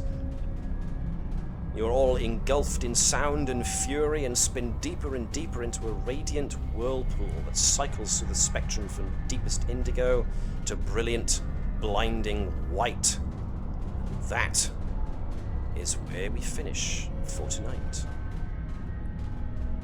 But that is not the end of this story yet. Oh no, it's merely the end of this little episode. You know, this wouldn't have happened if Andrews had agreed to come on shore leave. It's actually Edwards, because he was the one that noticed the anomaly first on the ship. His fault. So you say me I should disregard my duty and my security training that you insisted that he take? No, I'm not. That makes it Andrews' fault because Andrews is the one who insisted on the training. No. What I'm saying is that he was the one that spotted the odd alien shape. If he'd have just gone, that was not that was a weird part of deja vu, and just gone, oh well. Yeah, but he wouldn't have noticed it or tried to look into it further if he hadn't been trained to, and instructed that to be part of his role on ship. Well, we shall indeed see if there's any repercussions. We shall indeed see if there are any repercussions of what happened today, but also what happens to the ship and the personnel if they do end up getting dragged into whatever this thing is. And what is going on with the D7? Is it a Klingon ship that's been sped backwards through time and thinks it's, well, sped forwards in time from its perspective? Guess we'll just have to wait and find out. Until that time, part 2 of this should be 3-part story will be next week, same time. Thanks very much for listening in, Suitable Substrate. I hope you enjoyed it. There'll be more. Is it next week we've got next week off? I do beg your pardon, because I am elsewhere.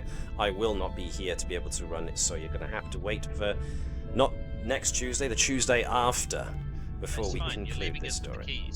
We can be trusted. So Tuesday the 9th, I'm afraid not, but Tuesday the 16th of May, we'll be back on for part 2 of this. The temple anomaly is skipping a week. Well, yes, it seems even I'm not immune to these temporal anomalies.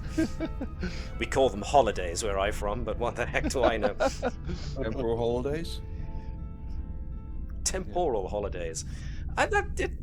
You got to imagine guys from the what is the department in Starfleet for the temporal, basically the temporal police. The Department of Temporal Affairs. You've got to imagine they get wild at some point and decide to have playing some Star Trek adventures. Yes. Well, we've just come to the end, unfortunately. Actually, Stiletto Assassin. So, yeah. But we were considering. It'll be up on YouTube and. Yes, I'll be putting this up on YouTube for anybody who missed it. Probably tomorrow. Was gonna read you.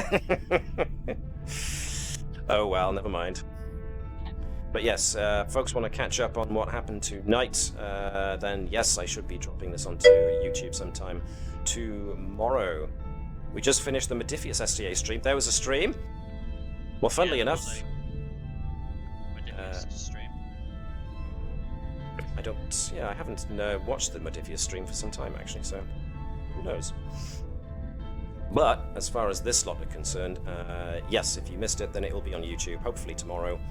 I will post that every Tuesday.